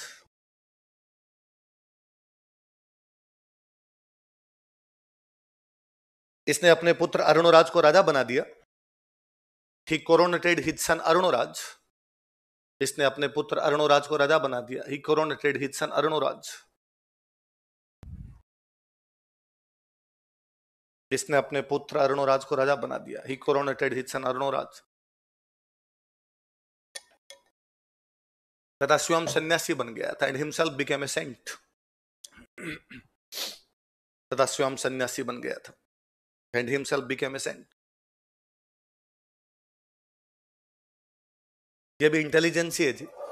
भारतीय संस्कृति या हमारे पूर्वजों ने कितना सोचा होगा इस बात पे कि उन्होंने माना कि एक व्यक्ति का जीवन 100 वर्ष का होता है। कितना होता है? अधिकतम जीता है तो कितना जीता है? 100 वर्ष। उन्होंने माना 100 वर्ष का होता है। तो माना कि यदि 100 वर्ष का होता है, ये मान रखा था कि 100 वर्ष का होता है। इसलिए आज भी गांव में किसी की डेथ होती है, भले वो 60 साल में, भले वो 70 में, भले वो 80 में, बोलते हैं 100 वर्ष पूरा कर गया। कितने वर्ष पूरे किए? डेथ होती है तब गांव में बड़े बुजुर्ग की जब भी डेथ होती है, मतलब फोन करके भी किसी कहते हैं ना कि भाई हमारे वो फलान जी की डेथ हो गई, तो यूं नहीं बोलते डेथ हो गई, यूं बोलते भाई 100 वर्ष पूरा कर गया। क्योंकि हमारा मानना था कि व्यक्ति का जीवन कितना होता है, तो व्यक्ति का जब अंत हो गया इसका मतलब कितने वर्ष पूरे हो गए, इसको 100 वर्ष। हमारे पूर्वजों ने कहा उस 100 वर्ष को 4 भागों में बांट दिया जाए। कितने भागों में? उसके जन्म से लेके 25 वर्ष तक का जो समय, उसको उन्होंने बोला ब्रह्मचर्य। क्या बोला? पढ़िए। 0 से 25 तक वाले में क्या कीजिए? पढ़ाई कीजिए। जीवन जितना हो सके कम सुविधाओं में जिए, जितना हो सके कम सुविधाओं के अंदर जिए। इसलिए कहा गया कि पढ़ना घर पे नहीं है, गुरुकुल में जाके। कहां जाके? जैसा कि आप रहते हैं हॉस्टल्स में, घर पे नहीं रहे, आप सेम प्रणाली का फॉलो कर रहे हैं। गुरुकुल में जब वो पढ़ा करते थे, आप भले राजा के बेटे हो, आप भले सेठ के बेटे हो, आप बड़े को साहूकार या मंत्री के बेटे हो, लेकिन सुबह सुबह उठ के डेली सबको भीख मांगनी पड़ेगी। क्या मांगनी पड़ेगी? आप गांव के अंदर जाएंगे और गांव में जाके आप बाकायदा अपनी वो झोली लेके जाएंगे और झोली लेके भिक्षाम देही। अंदर जो महिला है वो उस समय कोई रसोई का काम कर रही है, उसने कहा 10 मिनट खड़ा रहे, थोड़ी देर बाद आके आटा दूंगी। आप चुपचाप खड़े हो, ये आपका पैशन है, ये धैर्य की परीक्षा है। आपने 10 मिनट बाद पुनः कहा कि माते भिक्षाम देही, हे माता मुझे भिक्षा प्रदान करो। उसने वापस कहा क्या है, दिख नहीं रहा काम कर रही हो। आप पुनः चुप रहे। इसका मतलब आप जल्दी अग्रेसिव। आपको छोटी उम्र से इस प्रकार की शिक्षा दी जाती थी ताकि आगे की जिंदगी में काम आए, आप में अग्रेशन ज्यादा नहीं हो, आप में धैर्य हो। जहां अग्रेशन होना चाहिए वहां पे हो, हर जगह अग्रेशन। महिलाओं से किस प्रकार का व्यवहार हो, लड़कियों से किस प्रकार का व्यवहार हो, बुजुर्गों से किस प्रकार का व्यवहार हो, ये सब चीजें आप उस 25 साल की एज में सीखते। जब आप 25 के हो जाते इसका मतलब पढ़ाई कंप्लीट हो गई। क्या कंप्लीट हो गई? अब कहते अब आप अगले आश्रम में जा सकते हो। अगला आश्रम था गृहस्थ। कौन सा था? इसका मतलब कमाओ। गृहस्थी कब चलेगी? जब पर कमाएंगे कब? जब हम पढ़ेंगे। जब पढ़े लिखे नहीं होंगे तो कमाएंगे कैसे? पढ़ने का मतलब ये केवल ये नहीं था नौकरी वाला। पढ़ने का मतलब था उसमें स्किल डेवलपमेंट था। आपको स्किल सिखाई जाएगी। आप नौकरी भी कर सकते हैं, आप अपना व्यवसाय कर सकते हैं, आप किसी दूसरे के पास में जाके नौकरी कर सकते हैं, ऐसा कुछ भी कर सकते हैं, आपको वो सिखाया जाएगा। अब आप कमाइए। अब चूंकि आप कमा रहे हो तो अपना घर चला सकते हो, तो आप ब्याह कीजिए। तो आप अपना अपना 25 से लेके 50 तक आप घर पे ध्यान दीजिए, केवल अपने घर पे ध्यान दीजिए, बाकी चीजों करने की आपको आवश्यकता नहीं। आप अब आपके बच्चे होंगे, उनको आप अच्छी शिक्षा दिलाइए। आपके परिवार में किसी को जरूरत है, उसके साथ में आप खड़े हो जाइए। अब आप 50 के हो गए। जब आप 50 के होते हो तो आपकी अगली पीढ़ी तैयार हो रही है। आपके जो बच्चे हैं उसी उम्र के आसपास पहुंच रहे हैं। इसलिए अब आप घर से ध्यान हटाइए। अब आप घर की तरफ ध्यान मत दीजिए, अब आप समाज की तरफ ध्यान दीजिए। किसकी तरफ? अब आप गांव की स्कूल में जाके छोटे बच्चों को पढ़ाइए। अब आप गांव में पौधारोपण कीजिए। अब गांव के अंदर आवारा गाय है तो गौशाला में जाके काम कीजिए। अब गांव के अंदर मंदिर टूट फूट गया तो वो ठीक कैसे करवा जाए उस पर ध्यान दीजिए। गांव में शाम को भजन आदि होते हैं तो उनके अंदर जाके बैठिए। अब परिवार की चिंता छोड़िए, समाज की चिंता कीजिए। हमारा वो आश्रम था वानप्रस्थ। कौन सा था? पहली बात 75 तक होते होते आप मर जाएंगे। 75 के बाद आप जिंदा। पर यदि 75 के बाद भी आप जिंदा है तो आप संन्यास धारण कीजिए। अब आप समाज को भी छोड़िए, अब आप घूमिए। सन्यासी वह है जो भ्रमण करता है, जो लगातार एक जगह से दूसरी जगह जाता रहता है। सन्यासी वह है जो एक जगह पे 3 दिन तक लगातार रुकता नहीं है। यदि आप किसी एक जगह 3 दिन से अधिक रुक गए तो हो सकता है उस जगह से आपको प्यार हो जाए, उसका वातावरण अच्छा लगे, वहां के लोग अच्छे लग जाएं, तो आप में मोह माया आएगी। और जब मोह माया आ गई फिर किस बात के सन्यासी हो? आप निरंतर घूमिए। जब आप घूम रहे होंगे तो अलग अलग लोगों के बीच में जाएंगे। उन अलग अलग लोगों को भी पता है कि आप जिंदगी के 75 साल देख चुके हैं, इसलिए जिंदगी का बड़ा एक्सपीरियंस है, इसलिए लोग आपसे मिलने आएंगे। उनको बताइए कि आपने जीवन में क्या अच्छी बातें की, क्या बुरी बातें की, क्या कमियां रही, कहां गलतियां थी, उनको सुधारना कैसे। धीरे धीरे आप अपने जीवन का त्याग कर दीजिए। क्योंकि आप 50 के होने के बाद घर गृहस्थी अपने परिवार पर छोड़ देते हैं, समाज का काम करते हैं, तो घर भी राजी और समाज भी राजी। अब चीजें थोड़ी सी चेंज हुई है। आप ये कह सकते हो कि सर आप 25 तक एजुकेशन पूरी नहीं होती, अब एजुकेशन ये 30 तक चली गई कि अपने नौकरी लगने की उम्र 30 तक आ गई या 30 तक हो गई। अब आप कहते हो सर 50 वर्ष के अंदर जाते जाते अब नहीं है, वो 60 हो गया, क्योंकि सरकार भी रिटायरमेंट कितने पे कर रही है, तो 60 तक तो घर का ध्यान रखना ही है। अब वो आगे वाला थोड़ा थोड़ा उधर बढ़ा लिया जाए, बाकी ये 30 और 60 वाला हो गया है। मैं कहता हूं आज भी गांव के अंदर वे लोग जो ये 50, 55, 60 की उम्र आने के बाद अगली पीढ़ी को घर की चाबियां सौंप देते हैं, उनका तो बेटे भी ध्यान रखते हैं, चुपचाप बाहर बैठ जाते हैं। पापा उम्र के जो लोग घर के बाहर जाके बैठ जाते हैं। वो आप उनसे सलाह लेते हैं तो वो आपको सलाह दे देते हैं। यदि आप सलाह नहीं लेते हो तो वो बीच में बोलते। और सलाह में भी ज्यादातर आप जाके पूछो ऐसा कर लें क्या, वो हाँ ही कहते हैं, वो ना नहीं कहते। वो बेहद समझदार है, वो जानते हैं कि ना भी कह दिया तो भी ये मानने वाला नहीं है, तो क्यों फालतू में अपने खोटा लगना। ये जैसा कर रहा है वैसा कर लेने दीजिए। उन लोगों का बुढ़ापा बेहद अच्छा गुजरता है, घर वाले बहुत ध्यान रखते हैं। कई डोकरे होते हैं जो 80 साल तक लठ लेके बीच में बैठे रहते हैं, उनका बुढ़ापा। मैंने गांव में खूब सारे ऐसे केस देखे, आसपास में केस देखे, घर वाले बात मानना बंद कर देते हैं। आप बाकी छोड़िए, घर वाले बात आपकी बात नहीं मान रहे होते हैं। आपके खेत का बंटवारा आप नहीं कर सकते, उसमें भी दूसरे लोग पंचायती कर रहे होते हैं। हमारे पूर्वजों ने कितना सोच समझ के बनाया होगा कि ना इतने साल तक ये, इतने साल तक ये, बाद में दिया जाए। चाहे महिलाओं वाले में, वे महिलाएं जो भाई जैसे ही लगा उनको अब अगली पीढ़ी को सौंप देनी चाहिए सत्ता, अगली पीढ़ी को सत्ता सौंप देते हैं। उन सासुओं की कदर खूब ढंग की होती है।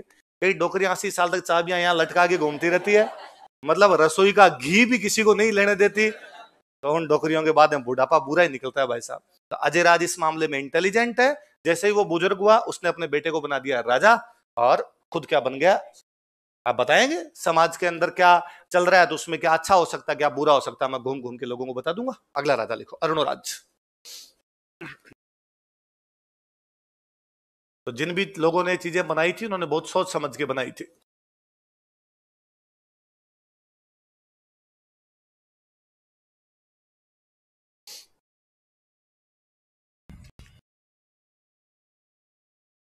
अगला देखो, अरुणोराज। अच्छा, ये गजनी की तरफ से जो भी अटैक हो रहे थे ना, इन लोगों की जो जाति थी, वो जाति थी तुर्क। कौन थे ये? टर्क थे, ये तुर्क थे। टर्क का दो, इंग्लिश में हम टर्क का देते, तुर्क का देते हैं उधर, इसलिए आप तुर्की बोलते हो हिंदी में, इंग्लिश में कहते हो टर्की। एक ही बात है, वही बात है, बोलने का थोड़ा बहुत भाषा का चेंज हो गया। तुर्कों का मुख्य अड्डा था गजनी। कौन सा था? गजनी।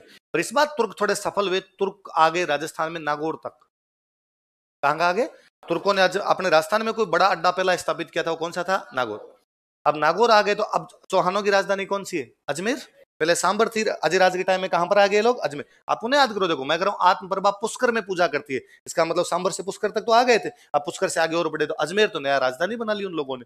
तो अब लगा जो लोग नागौर में आ गए, तो अब अगला अटैक कहां पर करेंगे? अजमेर। तो संभालना जरूरी, और तुर्कों ने किया। बहलीम, बहलीम नाम करके उनका राजा हुआ करता, वो नागौर से अजमेर की तरफ बढ़े। अरुणराज को कहा कि भाई साहब ये नागौर से चल गए, अजमेर की तरफ आ रहे हैं। उसने कहा वेट एंड वॉच, रुको एक बार और नजदीक आने दो, डीप आने दो इनको थोड़ा। जैसे वो अजमेर के पास में आए, अरुणराज अपनी पूरी सेना लेकर निकलता है, सारे तुर्कों को मार देता है, सिंगल को वापस नहीं जाने दिया। भयंकर भयंकर ढंग से मारा था। कहते हैं जिस मैदान के अंदर वो युद्ध हुआ था, उस युद्ध में इतना खून बहा, इतने दुश्मन मरे, इतने सैनिक मरे कि चारों तरफ लाल लाल हो गया। तो किसी ने कहा यार ये तो पूरी धरती लाल हो गई, तो इसके ऊपर की मिट्टी खोदी जाए। उसके ऊपर से मिट्टी खोदी गई, तो वहां पे खड्डा बना, उस खड्डे की झील बनी, उस झील का नाम है आना सागर। कौन सी झील है? कोई पूछेगा राजस्थान की कौन सी झील युद्ध भूमि में बना दी गई थी? अरुणोराज का घर का नाम था अनाजी, अनाजी ने सागर बनाया, इसलिए नाम क्या है? दोनों बातें याद रखिए एक साथ। तुर्कों को अजमेर के पास हराया, और वहां पर कौन सी झील बनाई? आना सागर। देख लो, अजमेर के समीप तुर्कों को हराया, defeated Turks near Ajmer. Ajmer के समीप तुर्कों को हराया, डिफीटेड टर्क्स नियर अजमेर। तथा वहां पर आना सागर झील का निर्माण करवाया, एंड बिल्ट लेक आना सागर देयर। तथा वहां पर आना सागर झील का निर्माण करवाया, एंड बिल्ट लेक आना सागर देयर। वहां पर आना सागर झील का निर्माण करवाया, एंड बिल्ट लेक आना सागर देयर। वहां पर आना सागर झील का निर्माण करवाया, एंड बिल्ट लेक आना सागर देयर। किसका निर्माण करवाया? आना सागर झील का। किसने करवाया? इसी समय मालवा में एक राजा हुआ करता, उसका नाम था नरवर्मन। क्या नाम था? मध्य प्रदेश में जगह पड़ती है मालवा, और मालवा का जो राजा उसका नाम क्या था? नरवर्मन। इसने नरवर्मन को हराया था। किसको हराया था? लिख लो, इसने मालवा के नरवर्मन को हराया था। Defeated Naravarman of Malwa. इसने किसने? अरुणराज। इसने मालवा के नरवर्मन को हराया था। Defeated Naravarman of Malwa. इसने मालवा के नरवर्मन को हराया था। Defeated Naravarman of Malwa. इसी टाइम गुजरात में कौन सा वंश हुआ करता? चालुक्य। और चालुक्यों का एक बड़ा महान राजा हुआ था, उसका नाम था जयसिंह सिद्धराज। क्या नाम था? जयसिंह सिद्धराज। कहां का राजा जयसिंह सिद्धराज? गुजरात का। कौन से वंश का राजा? चालुक्य वंश का राजा। क्या नाम है बताओ देखे? जयसिंह सिद्धराज। जयसिंह सिद्धराज को भी हराता है। जयसिंह सिद्धराज हारा तो इनके बीच में संधि हुई। संधि हुई तो जयसिंह सिद्धराज ने अपनी बेटी की शादी अरुणराज के साथ कर दी, ताकि थोड़ा शांत हो जाए, माहौल शांत हो जाए। उस बेटी का नाम था कांचन देवी। क्या नाम था? तो ये गुजरात की कौन सी राजकुमारी से शादी करता है? किसको हराने के बाद? जयसिंह सिद्धराज कौन से वंश का है? कहां का राजा है? लिखो, इसने गुजरात के चालुक्य राजा जयसिंह सिद्धराज को हराया। He defeated Gujarat Chalukya king Jaisingh Siddhraj. Gujarat के चालुक्य राजा जयसिंह सिद्धराज को हराया। He defeated Gujarat Chalukya king Jaisingh Siddharaj.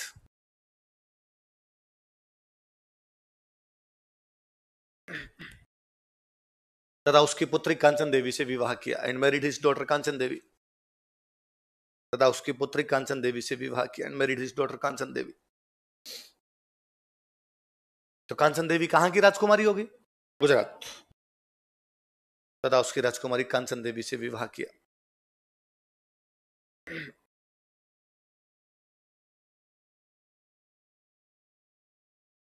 Jaisingh Siddharaj के कोई बेटा नहीं था। जयसिंह सिद्धराज के बेटा नहीं था तो फिर और कोई परिवार का लड़का आके राजा बना। इस बार जो राजा बना गुजरात में, चालुक्य राजा बना, उसका नाम था कुमारपाल। क्या नाम था? कुमारपाल भी बड़ा शक्तिशाली बंदा हुआ। कुमारपाल चालुक्य को लगा, अच्छा पिछली बार ये अजमेर वाले चौहान आए और आके हमारे गुजरात वालों को हरा के गए, ये वापस अजमेर पर अटैक करता है, अरुणराज को हराता है। किसको हराता है? मतलब अरुणराज ने एक बार गुजरात वालों को हराया और दूसरी बार गुजरात वालों से हार गया। जब गुजरात वालों को हराया तो उनकी राजकुमारी से ब्याह करके आया, वापस करना पड़ेगा वैसा। इस बार अनुराज ने अपनी राजकुमारी की शादी किसके साथ की? उस राजकुमारी का नाम था जालन देवी। क्या नाम था? लिख लो। गुजरात के चालुक्य राजा कुमारपाल ने इसे हराया। Gujarat Chalukya king Kumarpal defeated him. Gujarat के चालुक्य राजा कुमारपाल ने इसे हराया। Gujarat Chalukya king Kumarpal defeated him. Gujarat के चालुक्य राजा कुमारपाल ने इसे हराया। Gujarat Chalukya king Kumarpal defeated him. तथा इसने अपनी राजकुमारी जालन देवी का विवाह कुमारपाल से किया and he married his princess Jalan Devi to Kumarpal. तथा इसने अपनी राजकुमारी जालन देवी का विवाह कुमारपाल से किया and he married his princess Jalan Devi to Kumarpal.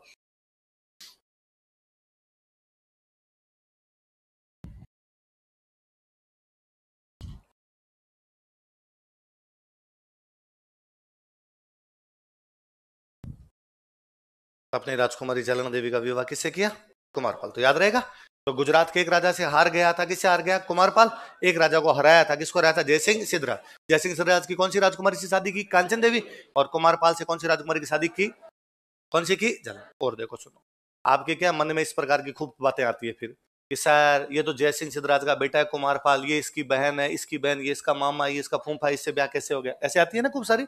मैं जब भगवान दास बारमली बताता हूँ तो आप 3 दिन तक मेरे से पूछते रहते, सर ये क्या लगता है इसका, है ना? और ये ऐसे के ब्याह कैसे हो गया सर? ये हर काल के हर देश काल परिस्थितियां अलग होती है हर समय की। आज के समय के सामाजिक मूल्य अलग है, उस समय के सामाजिक मूल्य अलग थे, है ना? एक ही राजा की शादी भुआ और भतीजी से हो जाती थी, अब तो नहीं होती ना। अब तो आपका तो सर होती एक ही है, 2 भी नहीं होती ना। पहले 2 नहीं 10 15 20 भी राजा करता था ना। मतलब आप पुराने ज्यादा छोड़िए। मैं कल आपको राजा मान सिंह के बारे में बता रहा था, कल या परसों बात कर रहे थे कि जयपुर के जो लास्ट राजा थे वो थे मान सिंह सेकंड। मान सिंह सेकंड की 3 रानियां थी, तीसरी गायत्री देवी बताई थी। पहली जो 2 रानियां थी वो दोनों जोधपुर की थी, रियल भुआ भतीजी थी, दोनों एक साथ ही की। बहुत नॉर्मल बात थी उस समय, ये लोगों को अजीब नहीं लगता था। आज आपको और मेरे को अजीब लगता है क्योंकि हम आसपास देखते नहीं। उस समय ये बहुत सामान्य चीज थी, लोगों को लगता ठीक है इसमें कोई दिक्कत नहीं। और मैं बताता हूं, अभी भी यदि कोई थोड़ा सा नोटिस करेंगे, गांव में आज दिन तक एक व्यक्ति की शादी कहीं पर की गई, उसकी वाइफ की डेथ हो गई, ज्यादातर मामलों में संभावना होती है उसकी वाइफ की बहन की उससे शादी हो जाएगी। गांव में ये बहुत नॉर्मल है। शहर में किसी को तो उसको ये अजीब लग सकता है कि ऐसे कैसे कर सकता है। ज्यादातर मामलों में, कई मामलों में ये भी हो सकता है कि जिस वाइफ की डेथ हुई थी उसके बहन नहीं है तो उसकी भतीजी से हो गई। ये भी बहुत नॉर्मल है, अभी तक भी इस प्रकार की चीजें मिल जाएगी। होगी ना, वो पहले तो फूफा जी लगते थे ना, अब ब्याह हुआ है ना। चीजें अलग अलग परिस्थितियों में होती है, अलग अलग समय की होती है, उनको हर सामाजिक मूल्यों पर आप लागू नहीं कर सकते। हालांकि इनमें तो ये भी है, जयसिंह सिद्धराज का बेटा कुमारपाल नहीं था, ये अलग था, पर फिर भी मैं आपके दिमाग में हमेशा आते रहते, इसलिए मैं बता रहा था कि इस प्रकार की चीजें कतई सोचनी। फिर अपना काम ये सोचना कतई नहीं है कि कौन से राजा का मामा और फूफा कौन लगता है। ये मैं इन राजकुमारियों के नाम भी नहीं लिखवाता। इन राजकुमारियों का नाम क्यों लिखवा दिया अभी 2 मिनट बाद मैं बता दूंगा आपको कि क्यों जरूरत पड़ती है हमें। क्योंकि कांचन देवी का बेटा होगा आगे सोमेश्वर। कौन होगा? उसका पूरा बचपन गुजरात में बीता था। बचपन कहां बीता? तो वो कि भाई ये गुजरात में क्यों बीता, क्योंकि उसका गुजरात ननिहाल है। बस ये याद करने के लिए, चीजों को जोड़ने के लिए कुछ चीजें यहां पर समझानी पड़ती है। बाकी मैं इनको खा जाता, स्किप कर जाता तो भी कोई बात नहीं, पर वो फिर हमने चीजें समझ नहीं सकते, थोड़ा समझने के लिए इस प्रकार की चीजें पढ़ लेते। आई बात समझ में? तो इसने तुर्कों को हराया, मालवा के नरवर्मन को हराया, जयसिंह सिद्धराज को हराया, लेकिन कुमारपाल से हार गया। इसी ने आपके पुष्कर के अंदर एक मंदिर बनाया था, वराह मंदिर। क्या बनाया था? देखो, पुष्कर में वराह मंदिर का निर्माण करवाया था। He built Varaha temple at Pushkar. Pushkar में वराह मंदिर का निर्माण करवाया था। He built Varaha temple at Pushkar.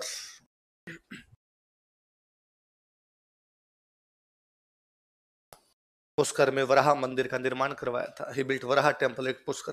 मैंने कई बार बीच में बताया, वराह मतलब भगवान विष्णु, पता है? तो विष्णु भगवान का मंदिर बनवा रहा है। कहां पर बनवा रहा है? पुष्कर। मैं बातों को ये जोड़ता हूं, आगे लिखना नहीं है, समझना इस बात को। पुष्कर में वराह मंदिर था। कालांतर में यहां पर आता है जहांगीर। कौन आता है? जहांगीर इस वराह मंदिर में जाता है। फिर जहांगीर अपनी बुक में लिखता है, मैं इन दिनों पुष्कर हूं, मैंने यहां पर हिंदुओं का एक मंदिर देखा। उस मंदिर में भगवान की मूर्ति की शक्ल सुअर जैसी है। कैसी है? वराह सुअर को कहते हैं। भगवान विष्णु का चौथा अवतार है वराह अवतार। जब धरती पर जल प्रलय हो रहा था, भगवान विष्णु ने कौन सा अवतार लेके धरती को बचाया था? वराह अवतार। कभी आप फोटो देखें कि भगवान वराह खड़े हैं, उनकी हथेली पर यहाँ पर पृथ्वी टिकी हुई है, वो वराह अवतार है। जहांगीर कहता है, मुझे उनकी शक्ल पसंद नहीं है, मैंने उस मंदिर को तोड़ दिया। फिर वो कहता है, उस मंदिर के ठीक सामने मैं इन दिनों अपने महल बनवा रहा हूँ, जहांगीर का पुष्कर का महल। उस महल के बाहर वो अभिलेख लगवाता है। अभिलेख लिखता है, मैंने अभी अभी मेवाड़ जीता है। पढ़ा था हमने। तो वो पुष्कर का वराह मंदिर जिसको तोड़ता, वो वराह मंदिर किसका बनाया हुआ है? अरुणराज। किसका बनाया था? तो ये बात मैं तब वहां भी बोला था, मगर जहांगीर पुष्कर जाता है, वहां पर मंदिर को तोड़ता, तो मंदिर वराह मंदिर यही है। इसके ठीक सामने तो पुष्कर की वो झील है ना, पुष्कर झील में 52 घाट है। कितने घाट है? तो उस घाट का नाम है वराह घाट। भाई वराह मंदिर वाला घाट कौन सा हो गया? वराह घाट। वराह घाट के सामने पुष्कर का महल बना हुआ जहांगीर का, जिसका अभिलेख हमें बताता है कि जहांगीर ने 1615 में कहां पर संधि कर ली थी? मेवाड़। किसे संधि कर ली? आगे बात समझ में? चलो आगे बढ़ते। इसके दरबार में 2 विद्वान थे, लिख लो, दरबारी विद्वान।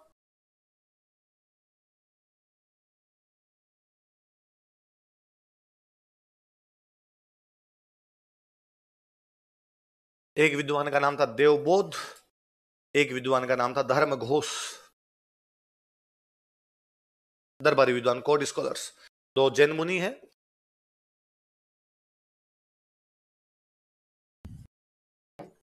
क्या क्या नाम बताओ देखे? देवबोध और धर्म घोष। किसके दरबार में देवबोध और धर्म घोष? किसके दरबार में? अरुणराज के दरबार में 2 विद्वान है, देवबोध और धर्म। जैन है दोनों। कौन विद्वान है? लिखना नहीं, एक बार सुनना। आप देखो, इनके दरबार में जैनों के विद्वान है। इससे पिछले वाला जो राजा था, उसने जैनों के पार्श्वनाथ मंदिर में कलश भेंट किया था। उन्हें दिगंबर और श्वेतांबरों के बीच में डिबेट का, शास्त्रार्थ का अध्यक्षता की थी उसने। इसका मतलब ये जैनिज्म को भी मानते हैं। इसका मतलब ये सेक्युलर है। इसका मतलब क्या है? एक रानी शिव जी की पूजा कर रही है, एक राजा विष्णु जी का मंदिर बनवा रहा है। इसका मतलब उन राजाओं, हाँ, शांति स्थापित करने के लिए वैवाहिक संबंध, हाँ, ये मानते ही थे। अभी भी अपने ये मानते हैं कि लड़की पक्ष थोड़ा कमजोर माना जाता है, लड़के वाला पक्ष बड़ा माना जाता है। समाज के सिद्धांत आज भी वैसे ही है, नहीं है?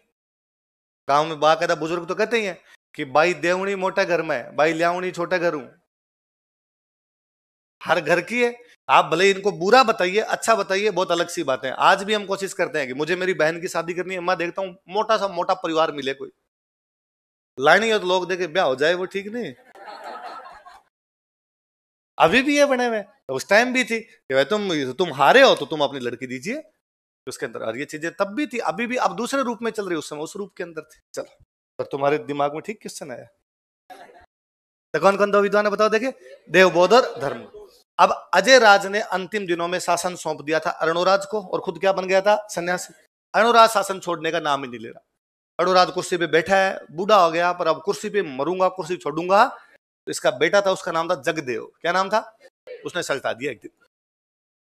देख लो, इसकी हत्या इसके बेटे जगदेव ने कर दी थी। He was murdered by his son Jagdev. इसकी हत्या इसके बेटे जगदेव ने कर दी थी। He was murdered by his son Jagdev. इसकी हत्या इसके बेटे जगदेव ने कर दी थी। He was murdered by his son Jagdev. अब तुझे यहां बैठना है, तुम इधर सरको थोड़े, ये लास्ट में बैठ जाएगी, है ना? इसको बुद्धि लगाना कहते हैं। इसका रजिस्टर इधर दे दो।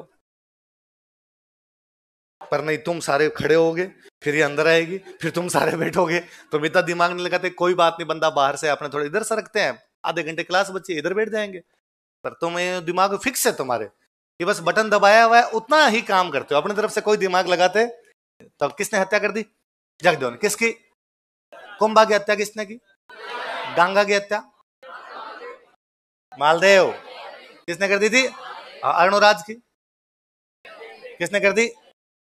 अब तो नहीं मारते ना, पहले तो मार भी देते थे, क्योंकि उस समय के सामाजिक मूल्य अलग, आज के सामाजिक मूल्य अलग प्रकार की चीज है। हालांकि मुझे एक और कोई पुराना उत्तर प्रदेश का किस्सा है कि उत्तर प्रदेश में आजकल तो क्या भाई इतना सोशल मीडिया टीवी वगैरह ये सब आ गए, कई बार ये होता ना कि टिकट मिली, फलाने नेता को कांग्रेस की टिकट मिली, फलाने, तो वास्तव में टिकट होती है, कागज का टुकड़ा होता है, वो देते हैं कि ये ला तेरे को दे रहे हो, सिंबल दिए जाते थे।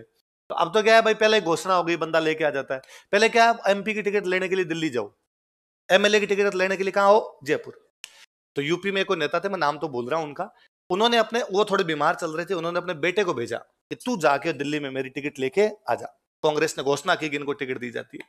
वो दिल्ली गया, उसने जाकर, पिताजी बहुत भयंकर बीमार है, उन्होंने मेरे कहा है कि मेरे वाली टिकट तू ले ले। तो अपने बापू को साइड में करके टिकट खुद लेके, यही तो बात है। अब चीजें चेंज हुई है, अब उसको मारने की आवश्यकता, उसने टिकट चेंज करवा लिया अपना, कि टिकट बापू क्या करेगा, लड़के खूब लड़ ली यार, अपने लड़ते हैं, वो करवा लिया, पहले बड़े मार ही दिया करते। अब मैं एक थोड़ा सा चार्ट बना रहा हूं, वैसा वैसा उतारिए, फिर अपने बात करेंगे ऐसा क्यों बनाया मैंने, आप तो उतार लीजिए एक बार, फिर मैं समझा दूंगा।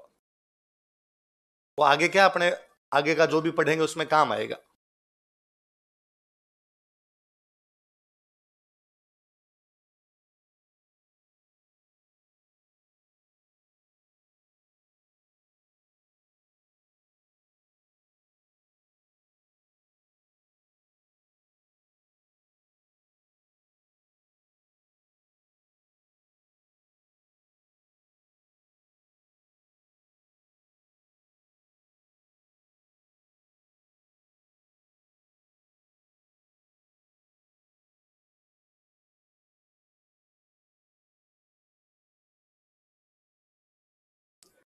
बातें मत करो, उतारो सीधा सीधा।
ये नंबर भी लगा लेना ना।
उतार लिया? समझ लो, देखो सिंपल सा ना, याद नहीं करना, थोड़ा आगे काम आएगा इसलिए। अरुणराज अजमेर का एक चौहान राजा, उसके दो रानियां हैं, एक रानी का नाम है सुधवा, एक रानी का नाम है कांचन देवी। कौन कौन सी दो है? सुधवा तो अपने मारवाड़ की थी, कांचन देवी मैंने आपको कह दिया गुजरात की। सुधवा के दो बेटे हुए, एक बेटे का नाम है जगदेव, एक बेटे का नाम है विग्रहराज चतुर्थ। अरुणराज को कौन मार देता है? जगदेव। तो राजा कौन बना? जगदेव। लेकिन जगदेव मार के राजा बना, इसलिए लोगों ने स्वीकार नहीं किया, इसलिए लोगों ने उसके छोटे भाई को कहा कि तू जगदेव को हटा के राजा बन जा, इसलिए विग्रहराज चतुर्थ किसको हटा के राजा बन जाता है? जैसे रायमल उद्दा को हटा के बन गया था, पढ़ा था हमने। तो अब कौन बन गया? विग्रहराज चतुर्थ। विग्रहराज चतुर्थ तुम्हारा तो इसका बेटा बना, इसके बेटे का नाम था अपर गांगे। क्या नाम था? अपर गांगे राजा बना। अपर गांगे राजा बना तो जगदेव के बेटे को पसंद नहीं आया। जगदेव का बेटा कौन है? उसने कहा तेरे बाप ने मेरे बाप को हटाया था तो मैं तेरे को हटा दूंगा। तो अपर गांगे को कौन हटा देता है? पृथ्वीराज सेकंड। पृथ्वीराज सेकंड की औलाद वगैरह थी नहीं, तब चौहानों को लगा अब किसको बनाया जाए, तो इनको लगा एक रानी और थी कांचन देवी।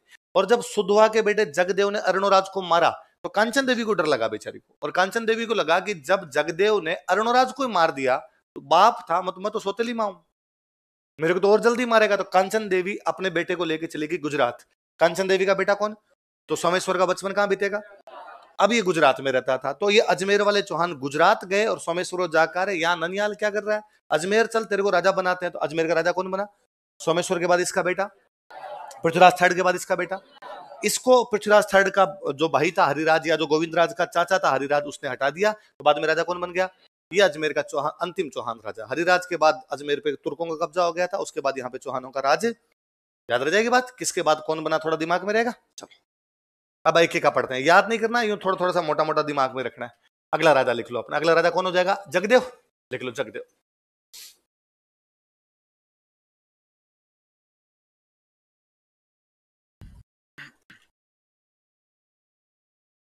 इसको इसके भाई ने हटा दिया। देखो देखो चार्ट देके बताओ भाई कौन है? विग्रहराज चतुर्थ। लिख लो, इसे इसके भाई विग्रहराज चतुर्थ ने हटा दिया था। He was deposed by his brother Vigraharaja fourth. इसे इसके भाई विग्रहराज चतुर्थ ने हरा दिया था। He was deposed by his son Vigraj IV, by his brother Vigraj IV। इसे इसके भाई विग्रहराज चतुर्थ ने हटा दिया था। He was deposed by his brother Vigraj IV। कौन से भाई ने हटा दिया? अब अगला लिख लो, विग्रहराज IV और स्टार लगा लो।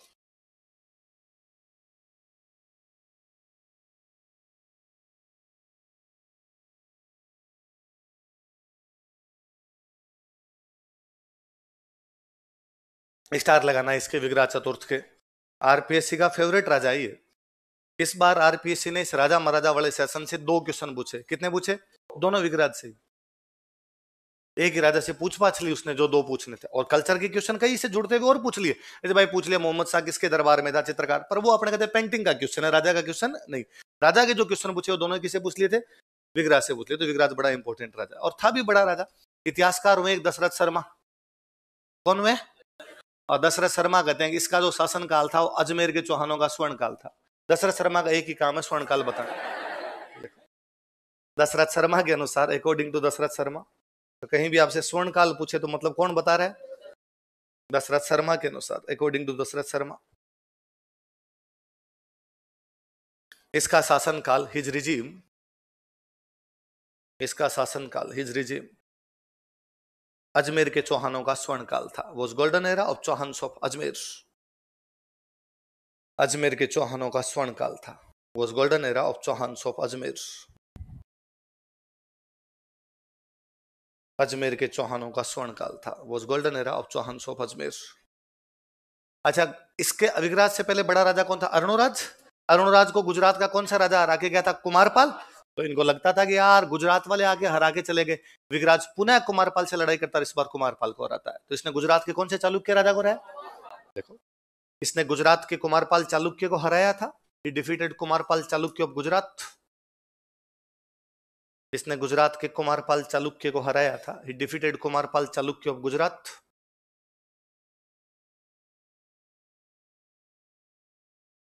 गुजरात के कुमारपाल चालुक्य को हराया था।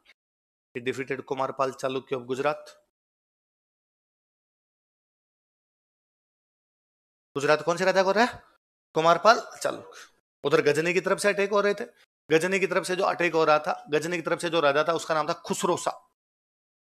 क्या नाम था? तो इसका अटैक हुआ, इसने इसको भी हराया, खुसरो शाह को भी हराया। लिख लो, इसने गजनी के खुसरो शाह को हराया था। ही डिफीटेड खुसरो शाह ऑफ गजनी। इसने गजनी के खुसरो शाह को हराया था। ही डिफीटेड खुसरो शाह ऑफ गजनी।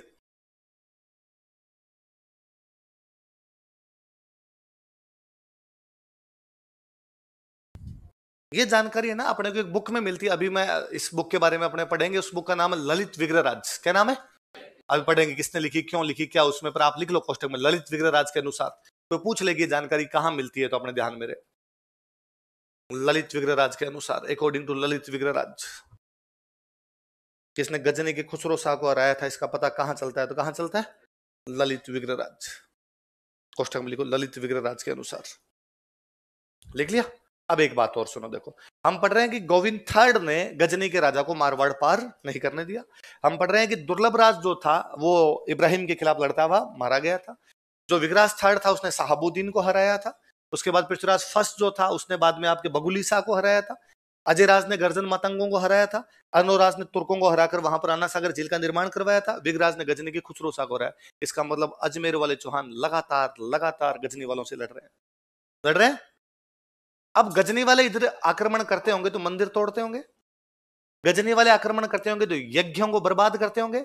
इसलिए चौहानों के टाइम में वो कहानी आई कि यज्ञ को दूषित किया जा रहा है, इसलिए योद्धाओं की आवश्यकता है। कल परसों अपने वो कहानी पढ़ रहे थे कि आबू पर्वत पर यज्ञ हो रहा है, यज्ञ को दूषित करते जा रहे हैं, इसलिए 4 योद्धा उत्पन्न किए गए। वो योद्धा चौहान, चालुक्य, परमार और उन्होंने यज्ञ की रक्षा की। कर रहे हैं ना। कहानी सिंबॉलिक है। कहानी का मतलब वही है कि उधर से अटैक हो रही है, उन अटैक को रोकने के लिए कोई 4 लोगों की आवश्यकता है। एक ऋषि ने 4 लोगों को समझाया कि लड़ो, अब नहीं लड़ोगे तो अपनी पार पड़ेगी। उन 4 लोगों के नाम क्या रहे होंगे? और लड़ रहे हैं। अब लगातार देखिए उनसे किसी ना किसी का युद्ध हो रहा है, और युद्ध करने वाले ज्यादातर कौन है इस साइड के अंदर? चौहान है। आगे हम चालुक्य, परमार, प्रतिहार पढ़ेंगे तो भी हम पढ़ेंगे वो लोग इनसे लड़ रहे थे। तो ये कहानियां इस प्रकार से जुड़ जाती है। तो कहानी का सेंस उस टाइम जब कही होगी तब तो लोग समझते होंगे इसका मतलब यही है। आज अपने जब 1000 साल बाद उसको पढ़ते हैं तब अपने लगता है कि नहीं, अग्नि के अंदर से स्वाहा 4 है बार एक साथ ही है। पहले 3 है, लास्ट में कौन आया? पहले 3 लड़ने गए होंगे, लास्ट में चौहान को भेजा होगा।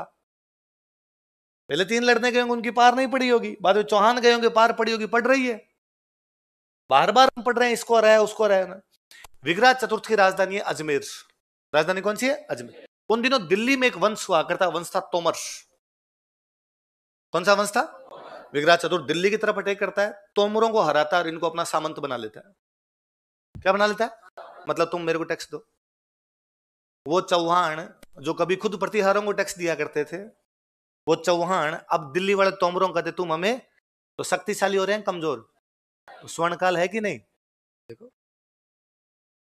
इसने दिल्ली के तोमर राजाओं को हराया। He defeated Tomar Kings of Delhi.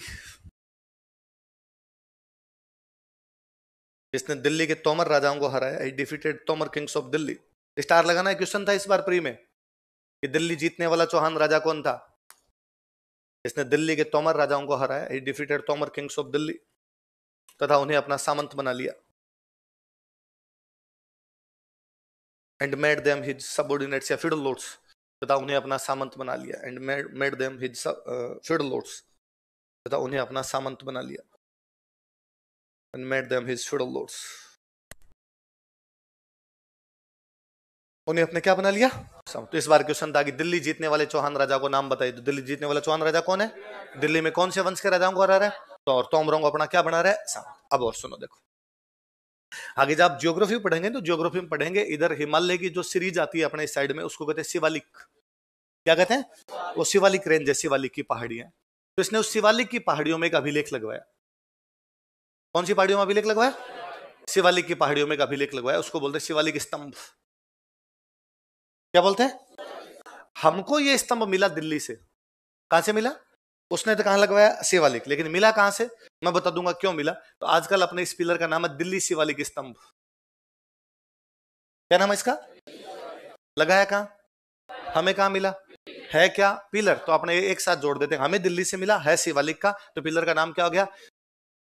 2013 के प्रीलिम्स का क्वेश्चन था, दिल्ली शिवालिक स्तंभ कौन से चौहान राजा ने लगवाया?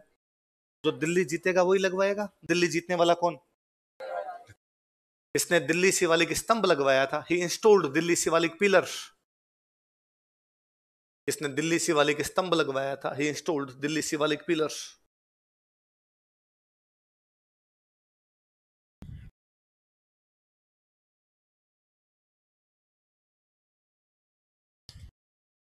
अब एक बात सुनना, देखो इसके स्टार लगा लो, ये भी 2013 के प्रीलिम्स 13 के प्रीलिम्स का सवाल है, इसलिए मैं कहता हूं पुराने पेपर पढ़ लेने चाहिए। अब यदि कोई हिस्ट्री ना भी पढ़े, पुराने पेपर यदि किसी ने पढ़ रखा, हिस्ट्री पढ़े और पुराने पेपर साथ में पढ़ रखे, तो उसमें था कि भाई दिल्ली शिवालिक स्तंभ लगाने वाला चौहान राजा कौन था? विग्रहराज चतुर्थ। इस बार उन्होंने सेम नहीं पूछा, चेंज कर लिया, दिल्ली जीतने वाला कौन है। मतलब तो वही हुआ ना भाई, उसने जीती तभी उसने वहां पर स्तंभ लगवाया, तो वही कौन आ गया? विग्रहराज चतुर्थ। तो थोड़ा बहुत हेरफेर करके सवाल पूछ लेते हैं, सवाल घूम फिर के वही आते हैं हिस्ट्री के अंदर। तो कौन सा पिलर लगवाया? अब एक बात सुनना, देखो ना, लिखना मत कुछ, इधर ध्यान देना आप। अशोक का नाम सुने, बहुत बड़ा राजा हुआ अशोक। आपने जगह जगह सुना होगा अशोक ने अभिलेख लगवाए थे। क्या लगवाए थे? अभिलेख यही होते हैं, पत्थरों पे लिखे जाते हैं। पत्थर यदि लंबा हो तो पिलर, पत्थर यदि चौड़ा हो तो शिला। या तो पिलर एडिक्ट है या वो रोक एडिक्ट है। लंबा है तब तो पिलर हो गया, और चौड़ा है तब क्या होगी? रोक। तो या तो पिलर एडिक्ट है, रोक एडिक्ट है, शिलालेख है, या क्या होते हैं वो? स्तंभ लेख। अशोक ने इन शिवालिक की पहाड़ियों में एक गांव था, उस गांव का नाम था टोपरा। कौन सा गांव था? टोपरा गांव में अपना अभिलेख लगवाया। उसमें 7 पैराग्राफ है। कितने पैराग्राफ है? तो हम कहते हैं 7 लेख लिखे हुए। कितने लेख लिखे हुए? पहला लेख, दूसरा लेख, तीसरा लेख, चौथा लेख, ऐसे कितने लेख लिखे हुए? 7 लेख। कहां पर? किसने लगवाया? एक पिलर लिया, एक पिलर के ऊपर 7 पैराग्राफ लिख दिए। ये उसका अशोक का टोपरा अभिलेख। अशोक का कौन सा अभिलेख? टोपरा अभिलेख। नीचे वाली जगह खाली पड़ी है, नीचे वाली जगह में लिखवा दिया अपने वाले विग्रहराज ने। उसने कहा खाली क्यों पड़ी, मैं लिखवा देता हूं। ये शिवालिक की पहाड़ी है। कौन सी पहाड़ी है? शिवालिक की पहाड़ियों में गांव का नाम क्या है? इसलिए ऊपर वाले का नाम तो पड़ गया टोपरा, नीचे वाले का नाम हमने अपने हिसाब से दे दिया शिवालिक। क्या दे दिया? समझने के लिए, पढ़ने के लिए, वरना दोनों को टोपरा दे देते फिर कौन से का टोपरा है? वही सेम पिलर, एक ही पिलर है। शिवालिक की पहाड़ियों में टोपरा नाम के गांव में एक पिलर है, उस पिलर पे ऊपर अभिलेख लिखा हुआ है अशोक का, नीचे किसका अभिलेख लिखा हुआ है? तो अशोक को बोलते हैं अशोक का टोपरा अभिलेख, विग्रहराज का शिवालिक अभिलेख। आई बात समझ? बहुत साल बाद में दिल्ली में एक राजा बना, फिरोज तुगलक। कौन राजा बना? एक दिन शिकार विकार खेलने के लिए टोपरा गांव की तरफ आया, उसको पिलर बड़ा पसंद आया, उसने पिलर उखाड़ा और दिल्ली ले जाके लगा दिया। कहां लगा दिया? तो अपने को कहां से मिला? तो अपने इस ऊपर वाले का नाम तो पड़ गया दिल्ली टोपरा, नीचे वाले का नाम क्या पड़ गया? क्या नाम पड़ गया? दिल्ली टोपरा कौन से राजा का है? दिल्ली शिवालिक कौन से राजा का? उखाड़ के कौन लेके गया? आई बात समझ? अब आपसे सवाल ये, विग्रह चतुर्थ का दिल्ली शिवालिक अभिलेख अशोक के कौन से अभिलेख के ठीक नीचे लिखा हुआ है? दिल्ली टोपरा का दो या टोपरा का दो। आगे बात समझ? लिख लो अपने नीचे एक लाइन और बॉक्स में बंद कर लो। यह अभिलेख अशोक के दिल्ली टोपरा अभिलेख के ठीक नीचे लिखा गया है। दिस इंस्क्रिप्शन वाज एनग्रेव्ड, लिखा गया है तो लिख लो is engraved. This inscription is engraved right under Delhi Topra inscription of Ashoka. Ashok के दिल्ली टोपरा अभिलेख के ठीक नीचे लिखा गया है। This inscription is engraved right under Delhi Topra inscription of Ashoka. Ashok के दिल्ली टोपरा अभिलेख के ठीक नीचे लिखा गया है।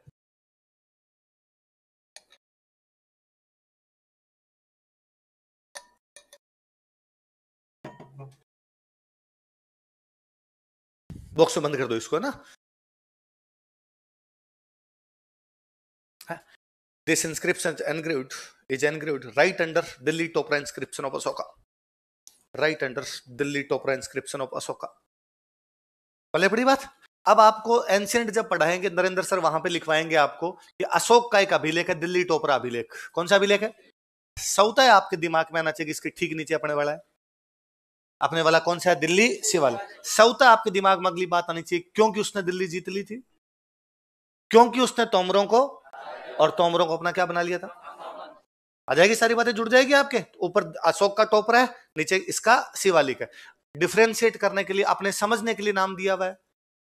दोनों को एक नाम दे देते तो अपने को पता नहीं चलता यार किसकी बात कर रहे हैं, इसलिए अपने नाम दे दिया। बाकी एक ही पिलर पर दोनों है। फिरोज तुगलक उखाड़ के दिल्ली ले गया, इसलिए इसको दिल्ली टोपरा और दिल्ली क्या बोलते हैं। बड़ा गजब अभिलेख है। विग्रहराज बड़ी शानदार बात लिखता है। अशोक की तो उसकी धम की बातें है ना। आगे आप पढ़ोगे, अशोक ने पूरा एक संविधान बनाया, तो संविधान को बोलते हैं धम। क्या बोलते हैं?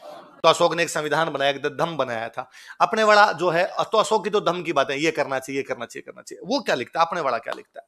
अपने वाला एक तो लिखता है कि मैंने अभी अभी दिल्ली जीती है और मैं यहाँ पर ये शिवालिक की पहाड़ियों के अंदर पिलर लगवा रहा हूँ, दिल्ली शिवालिक पिलर, क्योंकि मैंने दिल्ली को क्या कर लिया, जीत लिया। पर वो आगे और लाइन लिखता है, थोड़े दिन पहले मैंने मल्लेच्छों को भी हराया था। किसको हराया था? किसको हराया? मल्लेच्छ मतलब बुरे लोग।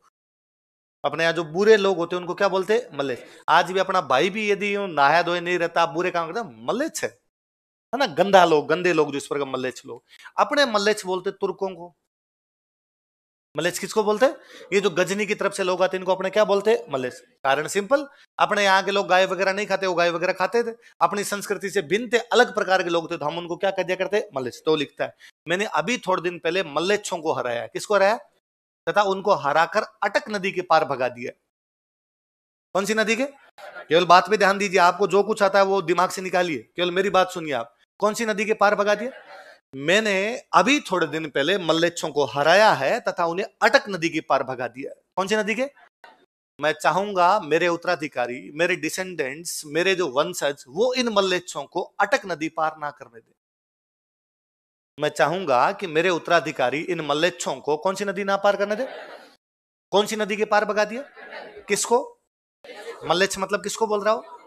तुर्कों को, गजनी की तरफ से जो भी अटैक, वो इसका मतलब है गजनी वाला खुसरो सा आया है, खुसरो सा को उसने हरा के कहां कहां तक छोड़ के आया होगा उसको? अटक नदी तक। और वो कह रहा है कि भाई आने वाले टाइम में भी ध्यान रखना इनको अटक क्रॉस करने, क्योंकि अटक क्रॉस करेंगे तो अपने मंदिर तोड़ेंगे, अपने यज्ञ बर्बाद करेंगे, महिलाओं बच्चों के साथ में दुर्व्यवहार करेंगे, अपने यहाँ पे गायें काटेंगे, इसलिए इन लोगों को उधर ही रहने दो, अपने इधर आने देना।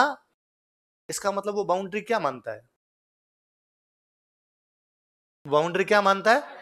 उसका मानना है कि हमारी बाउंड्री कहां तक है? अटक। तो अटक के उधर वो कुछ भी करो, हमें कोई लेना देना, पर अटक के इधर आके उनको हम बुरा काम करने। इसका मतलब भारत अपनी सीमा कहां मानता था? कहां मानता था? अटक। अब आगे आप ज्योग्राफी पढ़ेंगे, तब आप एक नदी पढ़ेंगे, Sindhu. Sindhu, Indus, Indus river. तब आप पढ़ेंगे सिंधु नदी तिब्बत से निकलती है। कहां से निकलती है? फिर आप ज्योग्राफी में बाकायदा लिखेंगे, आपको एक एक लाइन लिखवाएंगे कि सिंधु नदी तिब्बत से निकलती है तथा पहाड़ों में बहती है। किसमें बहती है? पूरा भारत वो पहाड़ों में चलती है। फिर वो पाकिस्तान में जाती है तथा पाकिस्तान में पहली बार वह मैदान के अंदर जाती है। उस मैदान का नाम है अटक का मैदान। क्या नाम है? उस मैदान का नाम अटक का मैदान इसलिए क्योंकि वहां पर एक नदी है, अटक। कौन सी नदी है? जो सिंधु की सहायक नदी है, सिंधु की ट्रिब्यूटरी है। तो पाकिस्तान में एक नदी है, उस नदी का नाम क्या है? अटक। कौन सी नदी की सहायक नदी है? उस अटक नदी तक हम अपना देश मानते थे। हम ये मानते हैं कि अटक नदी तक हमारा देश है, अटक नदी के आगे हमारा देश नहीं है। इसलिए मल्लेच्छ अपने देश में कुछ भी करे, हमें कोई भी लेना देना नहीं है, लेकिन हमारे देश की तरफ आएंगे तो हम उनको आने नहीं देंगे। मैंने कूट पीट के उनको बाहर भगा दिया। मैं चाहूंगा कि मेरे बेटे पोते पड़पोते भी उनको अटक नदी पार करने, ताकि हमारे देश का माहौल खराब है। तो यही तो है। आज अपने किसी को कहेंगे हमारे देश की सीमाओं में कोई नहीं आना चाहिए, कश्मीर से कन्याकुमारी तक भारत में किसी घुसने नहीं देंगे, यही कहेंगे। आज सीमा कश्मीर से कन्याकुमारी है, उस टाइम की सीमा कहां तक है? अटक। अब आप बात ध्यान दीजिए, अभिलेख है लगभग आपके, इसका टाइम पीरियड क्या है? 1153 से लेके 1163। अभिलेख उसी टाइम का है, मतलब मैं 1150 मान लेता हूं मोटा मोटा कि 1150 के आसपास का अभिलेख है। और अभिलेख में एक नदी का जिक्र है, नदी का नाम क्या है? क्या नाम है? अटक। इसके 200 साल बाद, 200 भी नहीं, 400 साल बाद, 1550 के आसपास, 1550 क्या 1570 के आसपास हम आगे पढ़ेंगे। बूंदी में एक राजा बनता है, सुरजन। कौन राजा बनता है? जिसकी राजकुमारी भानकंवर कल्ला राय मलोद से शादी करती है। पढ़ा था हमने, बात की थी। सुरजन राजा बनता है। सुरजन अकबर की अधीनता स्वीकार कर लेता है। इसीलिए मैंने कहानी बताई थी कि अकबर के दरबार में सुरजन बैठा हुआ है, अकबर उसको कह रहा है कि जहांगीर से शादी कर दे, और वो कहता है मैंने कल्ला राय मलोद से सगाई कर दी। बताया था। तो इसका मतलब सुरजन ने किससे संधि कर रखी है? अकबर। जब वो अकबर से संधि करता है, तो अकबर से संधि, किसी भी मुगल बादशाह से संधि का मतलब क्या होता था कि मुगल बादशाह जहां कहेगा वहां आपको लड़ने के लिए जाना पड़ेगा। हमने पढ़ा बाकायदा मुगल मेवाड़ संधि में 1000 घुड़सवार लेकर मुगलों की सहायता की जाएगी। पढ़ा हम बार बार पढ़े। दक्षिण भारत जीतने का अनूप सिंह को माही मराठी की उपाधि मिली। हम पढ़े मिर्जा राजा जयसिंह को कंधार अभियान पर भेज दिया था। इसका मतलब मुगल बादशाह लड़ने के लिए भेजते। जयसिंह को जमरूद के थाना में पोस्टिंग दे दी गई थी। सुरजन जब अकबर से संधि करता है तो संधि में एक लाइन लिखवाता है कि मैं तुम्हारी तरफ से लड़ने के लिए कहीं भी चला जाऊंगा, पर अटक नदी पार नहीं करूंगा। क्या पार नहीं करूंगा? कहने का मतलब उसका वही है कि अटक नदी के उस साइड के लोग मल्लेच्छ हैं, मैं उन बुरे लोगों के बीच में जाऊंगा। अटक नदी के उस साइड में गाय खाने वाले लोग रहते हैं, मैं उन गाय खाने वाले लोगों के बीच में जाऊंगा। अटक नदी के उस साइड में मूर्ति पूजा नहीं करने वाले लोग रहते हैं, मैं उन लोगों के बीच में जाऊंगा। अकबर ने कहा ठीक, बाकी जगह जड़ लेगा, तेरे को साउथ इंडिया भेजेंगे, अटक भेजेंगे नहीं। 1150 में विग्रहराज कह रहा है कि मैंने मलेच्छों को कूट पीट के अटक के पार भगाया, आने वाले बच्चों ध्यान रखना, इनको अटक पार करने। 1550 या 1570 के आसपास बूंदी वाला सुरजन कह रहा है अकबर को कि मैं कहीं भी लड़ने के लिए जा सकता हूं, लेकिन क्या क्रॉस नहीं करूंगा। उसके भी 100 साल बाद, उसके भी 100 साल बाद, लगभग 1670 के आसपास में वापस वही बात आ गई। 1670 का दो, उससे थोड़ा बहुत पहले मान लो, मुगल बादशाह बना हुआ है औरंगजेब। कौन बना हुआ है? औरंगजेब। अपने अंतिम दिनों में थोड़ा कट्टर होता जा रहा है, कट्टर होता जा रहा है, तो वो चाहता है कि भाई देश की ज्यादा से ज्यादा जो पब्लिक है उसका धर्म परिवर्तन करवा दिया जाए, लेकिन जनता धर्म परिवर्तन करने के लिए तैयार नहीं। तो औरंगजेब के दिमाग में एक आइडिया है कि यदि मैं सारे राजाओं का धर्म परिवर्तन करवा दूं तो जनता का धर्म परिवर्तन अपने आप हो जाएगा, क्योंकि वो समय था जब कहते ये था राजा, जैसा राजा होगा वैसी क्या हो जाएगी प्रजा। तो यदि राजाओं को बना दे तो प्रजा अपने आप ही हो जाएगी धीरे धीरे। और राजा थोड़े, तो इनको बनाना सरल है, प्रजा तो इतनी सारी, किस किस को बनाएंगे, कैसे बनाया जाए सब राजाओं को। तो उसको किसी ने सलाह दिया, उसके दिमाग में आइडिया आया कि यहाँ के जो राजस्थान के राजा वो अटक नदी के पार नहीं जाते, और इनसे इसका मानना है कि अटक नदी के उस पार जाने से हमारा धर्म भ्रष्ट होता है, उस पार हम नहीं जाएंगे। तो यदि इन राजाओं को अटक नदी पार करवा दी जाए तो कई तो अपने आप ही सरेंडर कर देंगे। क्या अटक नदी पार नहीं करनी थी, अटक नदी पार कर ली, इसका मतलब हमारा धर्म क्या हो गया, भ्रष्ट, और उस रिग्रेट में ही बन जाएंगे ये।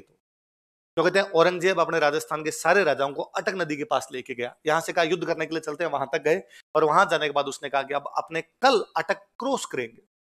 और जैसे क्रॉस की बात आई, सब लोगों में आपस में बात हुई, क्रॉस क्यों करेंगे, क्यों करेंगे, क्यों करेंगे। तो किसी ने कहा कि औरंगजेब उधर ले जाके अपने सबका धर्म परिवर्तन करवाना चाहता है। तो वापस चर्चा हुई कि यार ये तो फंसा दिया, अब क्या किया जाए। जयपुर के राजा मिर्जा राजा जयसिंह, कौन राजा है, सबने मीटिंग की। मिर्जा राजा जयसिंह ने कहा मैं एक प्लान बनाता हूं। मिर्जा राजा जयसिंह औरंगजेब के पास गया, और उसने औरंगजेब को जाकर कहा कि भाई कल हम अटक क्रॉस नहीं करेंगे, हम परसों करेंगे। क्यों? कि मेरे अभी अभी जयपुर से समाचार हुआ, मेरे पोता हुआ है, इसलिए कल हम पार्टी करेंगे, और कल की पार्टी के बाद परसों क्रॉस कर लेंगे। तो एक काम करो, कल तुम क्रॉस कर लो, परसों हम क्रॉस कर लेंगे। तो औरंगजेब ने कहा क्यों तुम परसों, क्यों हमारे साथ क्यों नहीं जाओगे, हम कल क्यों करें। सर कोई दिक्कत नहीं, आप कल मत करो, आप भी परसों कर लेना, तो कल हम यहाँ पे यज्ञ करेंगे, आप भी यज्ञ में बैठ। औरंगजेब फालतू ही बात मत कर, मैं एक ही तुम्हारे यज्ञ वेज्ञ में नहीं बैठूंगा। तो सर जैसा आप उचित समझे वैसा कर ले। तो औरंगजेब ने कहा कल हम कर लेंगे, परसों तुम लोग कर लेना, ठीक है। अगले दिन औरंगजेब की पूरी सेना अटक क्रॉस करती है। उसके अगले दिन औरंगजेब की सेना अपनी नावें भेजती है, नदी पार करने के लिए नाव चाहिए, नावें भेजती है कि जाओ उधर जो राजस्थान के हिंदू राजा बैठे उनको इस साइड में लेके आओ। जैसे वो नावें उधर आती है, राजा विरोध करते हैं कि हम इनके अंदर जाएंगे नहीं। एक राजा सबसे आगे निकल के आता, उन नावों को तोड़ना शुरू करता है। उस राजा का नाम था बीकानेर महाराजा कर्ण सिंह। क्या नाम था? और उन्होंने कहा औरंगजेब का हम बहिष्कार करते हैं, औरंगजेब की सेना का बहिष्कार करते हैं, हम अटक नदी को पार ही नहीं करेंगे। हम समझ गए औरंगजेब उधर ले जाके हमारा धर्म परिवर्तन करवाना चाहता है। इसलिए बाकी जितने राजा थे उन्होंने कहा हाँ हम भी कर्ण सिंह जी का समर्थन करते हैं, हम ये मानते हैं कि हमारा बादशाह औरंगजेब नहीं है, हमारा बादशाह कर्ण सिंह है। उन्होंने वहां पर नारे लगाए, जय जंगलधर बादशाह। क्या नारे लगाए? तो ये जंगलधर बादशाह की उपाधि कर्ण सिंह को अटक नदी के पास में राजस्थान के बाकी राजाओं ने दी, और राजस्थान के बाकी राजा वहां से वापस आ गए, उन्होंने अटक नदी क्रॉस। इस घटना के भी 100 साल बाद या लगभग 70 साल बाद महाराष्ट्र में एक पेशवा बनते हैं, उस पेशवा का नाम है बाजीराव बल्लाल। क्या नाम है? महानतम पेशवा, वही बाजीराव मस्तानी मूवी जो आप देखते हैं वो बाजीराव बल्लाल। और बाजीराव बल्लाल साफ साफ कहते हैं कि मैं मराठों का झंडा अटक से कटक तक फहरा दूंगा। कहां से कहां तक? अटक से कटक, उड़ीसा में बंगाल की खाड़ी में जगह है। कटक के बाद में बंगाल की खाड़ी शुरू हो जाती है तो भारत समाप्त हो गया। पर इधर वाली बाउंड्री वो क्या बता रहे हैं, मतलब 1150 में अटक नदी है, 1550 में अटक नदी है, 1650 में अटक नदी है, 1720 में अटक नदी है। कितने कितने वर्षों तक हमने अपनी सीमा क्या मानी होगी। इसलिए बच्चों हमारा बॉर्डर बागा नहीं है, हमारा बॉर्डर क्या है? हमारे पूर्वज चीख चीख के कह के गए थे कि मल्लेच्छों को अटक के पार भगा दिया है। हम चाहेंगे कि हमारी आने वाली पीढ़ियां इनको क्या ना क्रॉस करने दे। इसका मतलब था कि हमारी बाउंड्री कहां तक रखना। और यदि अब हमारी बाउंड्री अटक नहीं है तो ऊपर बैठकर वो कोई विग्रह चतुर्थ, वो कोई जंगलधर बादशाह कर्ण सिंह, वो कोई बूंदी का राजा सुरजन और वो बाजीराव बल्लाल रो रहे होंगे और देख रहे होंगे कैसी निजली पीढ़ी पैदा हो गई है जो ये और कहती है कि हमारे बॉर्डर कौन सा है। आज के बाद नहीं बताना अपना बॉर्डर। सपूत वह है जो पिता का कर्जा और बेर चुकाए। सपूत वह है जो पिता का, यदि पिताजी पर कर्जा है और यदि आप नहीं चुकाते हो पिताजी का कर्जा आपसे कोई मांगने के लिए रहा, आप कहते हो भाई पिताजी तो गए ऊपर, लिया जाके, इसका मतलब आप सपूत, आप कहो कि हाँ साहब पाई पाई ब्याज समेत, रुपए कम भी नहीं करवाने, मेरे पिता पर कर्जा था मैं चुकाऊंगा वरना उनकी आत्मा भटकेगी। यदि पिताजी का बैर है, किसी से दुश्मनी है, वो भी कौन चुकाए? सपूत। नहीं चुकाए वो क्या हो? आपको कपूत बनना है कि सपूत? तो कौन सा बॉर्डर लेना है? और ले नहीं ले, कम से कम मन में तो रखें। जब हम मन में रखेंगे तो अगली पीढ़ी को बता के जाएंगे, अगली पीढ़ी अगली को बता जाएगी, आज नहीं तो कल, कल नहीं तो परसों पीढ़ियां जागरूक रहेगी तो वापस लेंगे। 47 में गलती हुई होगी, बॉर्डर बागा बना दिया, हम चेंज कर देंगे, आज नहीं तो कल करेंगे। अभी संसद में 5 दिन पहले मोटा भाई ने वापस कहा कि पीओके के लिए 24 सीटें रिजर्व की जाती है। अपने पास नहीं है पीओके, पाकिस्तान के पास है, उसका नाम पाक ऑक्यूपाइड कश्मीर है। हम क्यों सीटें रिजर्व करें? क्योंकि हम कहते हैं कि नैतिक रूप से हमारा है। यदि आज सीटें रिजर्व नहीं की तो आने वाली पीढ़ी भूल जाएगी कि पीओके हमारा है।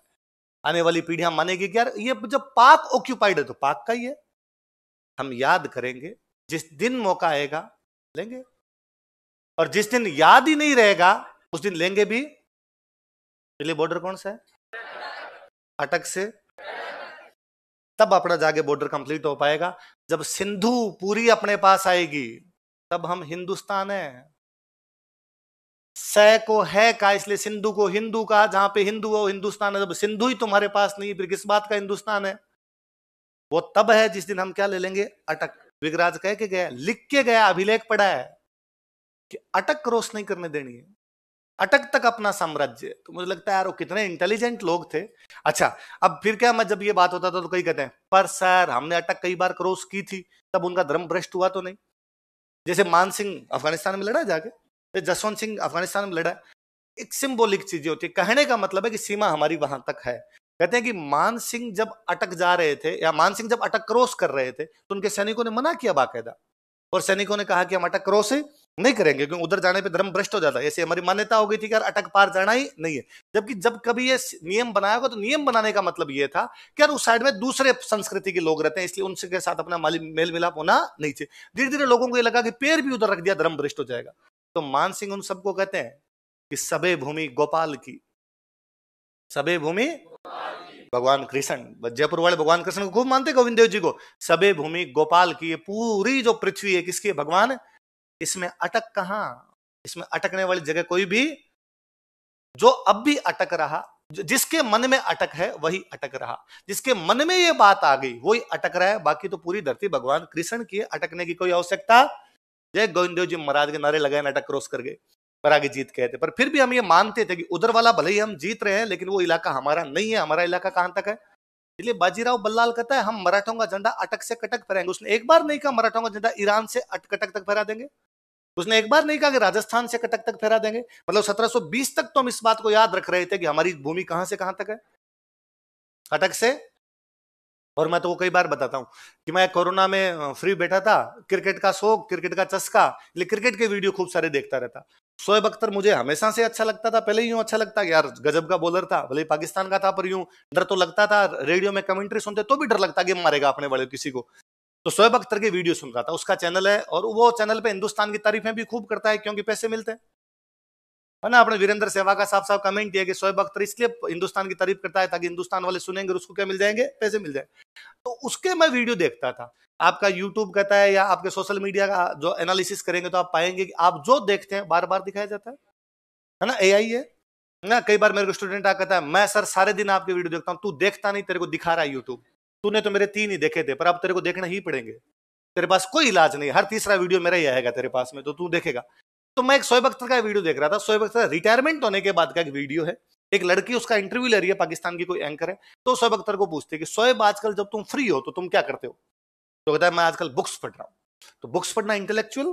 तो अरे तुम बुक्स भी पढ़ लेते हो? अरे मैं तो खूब ही हूँ, किताबें पढ़ता रहता हूँ। अच्छा तो तुम अभी जो बुक पढ़ रहे हो वो किस सब्जेक्ट पे? तो कहता है उसमें भविष्यवाणी है। क्या उसमें? क्या भविष्यवाणी है उसमें? तो ना बहुत पुरानी किताब है, उसमें खूब सारी भविष्यवाणी है। जैसे उस किताब में लिखा हुआ है कि एक दिन बाबर भारत को जीत लेगा। तो कहती बाबर से भी पुरानी किताब, कहते बाबर से तो बहुत पुरानी है, पर उसमें लिखा बाबर जीत लेगा। तू बता जीता कि नहीं जीता? तो लड़की कहती है हाँ जीत लिया था। कि फिर उसमें लिखा हुआ है कि लेकिन बाबर का बेटा हुमायूं हिंदुस्तान में नहीं रह पाएगा, शेरशाह सूरी इसको भगा देगा। भगाया कि नहीं भगाया? कहते भगाया। फिर उसमें लिखा है लेकिन हुमायूं का बेटा अकबर वापस हिंदुस्तान पे कब्जा करेगा। किया कि नहीं किया? फिर वो कहते हैं तो ये तो छोड़ तू, ये तो राजा महाराजाओं की बात है, उसमें तो ये भी लिखा हुआ है 47 में तकसीम होगी। तकसीम मतलब बंटवारा। तकसीम मतलब 47 में बंटवारा हुआ, डिवीजन हुआ देश का, लिखा हुआ है। तो कहती है हाँ ये भी हो गया। इसमें तो ये भी लिखा हुआ है कि 65 की जंग हम जीत जाएंगे। 1965 में भारत पाकिस्तान के बीच युद्ध हुआ, पाकिस्तान यह मानता है कि उसने जीता। पाकिस्तान विक्ट्री डे मनाता है बाकायदा अपना। पाकिस्तान ये कहता है हमने जीता, तो उसने कहा जीता कि नहीं जीता? वो लड़की कहती है हाँ जीता, इसमें सब बातें। फिर सोएब अख्तर कहता है ये तो पुरानी है, छोड़, मैं इसमें और बताता हूं आगे क्या लिखा जो होगा। कहती हाँ, तो इसमें लिखा हुआ है कि अब हम कश्मीर जीतेंगे और कश्मीर जीतने के बाद हम पूरा हिंदुस्तान जीतेंगे। तो कहती है अरे बड़ी जोरदार बात है। अरे सुन सुन तू, इसमें लिखा हुआ है कि जब हम कश्मीर जीतेंगे उसके बाद पूरा हिंदुस्तान जीतेंगे, तो अटक का दरिया 2 बार खून में बह जाएगा। क्या लाइन है? अटक का दरिया 2 बार। अब तक उस वीडियो पे मुझे हंसी आ रही थी और मुझे लग रहा है ठीक है बेटे फर्जी फर्जी बातें कर रहे हैं। अटक आते मेरा दिमाग काम करता है, क्योंकि ये लाइन बोल रहा है कि अटक का दरिया 2 बार खून में बह जाएगा। वो पुनः समझाता है, इसका मतलब है अटक नदी के पास 2 युद्ध होंगे। कौन सी नदी के पास युद्ध होंगे? मुझे लगा कि यार भले ही कोई किताब किसी ने फर्जी बाद में लिखी हो जिसमें ऐसी बातें लिख दी हो, पर बाउंड्री तो उसने भी अटक ही मानी है। उधर वाले भी बाउंड्री तो किसको मान रहे हैं? अटक। और जैसे उसने कहा कि अटक का दरिया 2 बार खून में बह जाएगा, उस लड़की ने कहा कि आमीन, ऐसा ही हो। मैंने पुनः कहा कि यदि अटक के पास 2 बार युद्ध होगा, इसका मतलब भारतीय सेना कहां तक पहुंच जाएगी? आमीन। बहुत जल्द हम सपना पूरा करेंगे। इंडियन आर्मी कहां तक पहुंचने वाली है? 2 लाइन और लिखो। इतनी अच्छी बात बताए, इन कॉपियां बंद कर दो, लिखो। तुम जयपुर वाले कहां का पानी पीते हो? बिसलपुर। बिसलपुर, ये बिसलपुर इसी का बसाया हुआ है, विग्रह चतुर्थ का बसाया बिसलपुर, लिखो।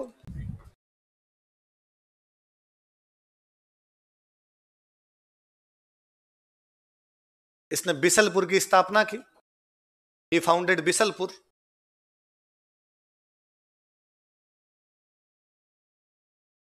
बिसलपुर की स्थापना की, फाउंडेड बिसलपुर, तथा यहां पर तालाब व शिव मंदिर का निर्माण करवाया। And built pond and Shiva temple here, तथा यहां पर तालाब व शिव मंदिर का निर्माण करवाया। And built pond and Shiva temple here, तालाब व शिव मंदिर का निर्माण करवाया। इसका निर्माण करवाया। इसने एक बड़ा शानदार नाटक लिखा था, इसके नाटक का नाम है हरकेली। क्या नाम है? लिख लो। इसने हरकेली नामक नाटक लिखा था। He wrote a drama named Harkeli. इसने हरकेली नामक नाटक लिखा था। He wrote a drama named हरकेली।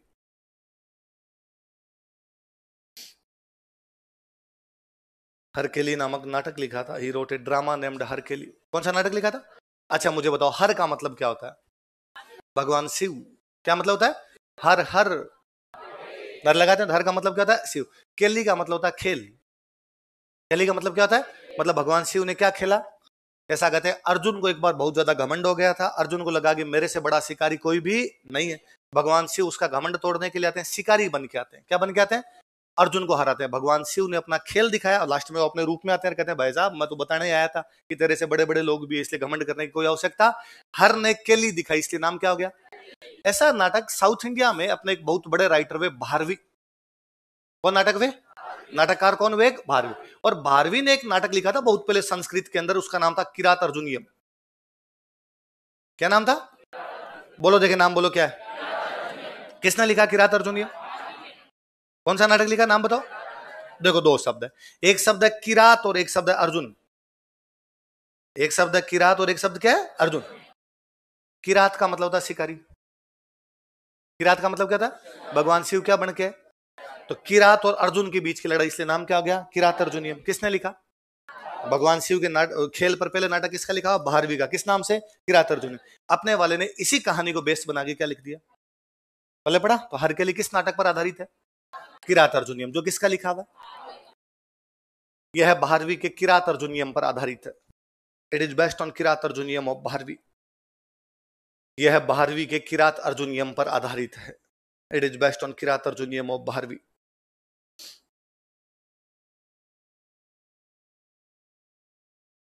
यह है भारवी के किरात अर्जुनियम पर आधारित है। It is based on Kirat अर्जुनियम of Bharvi. चलो बाकी कल पढ़े।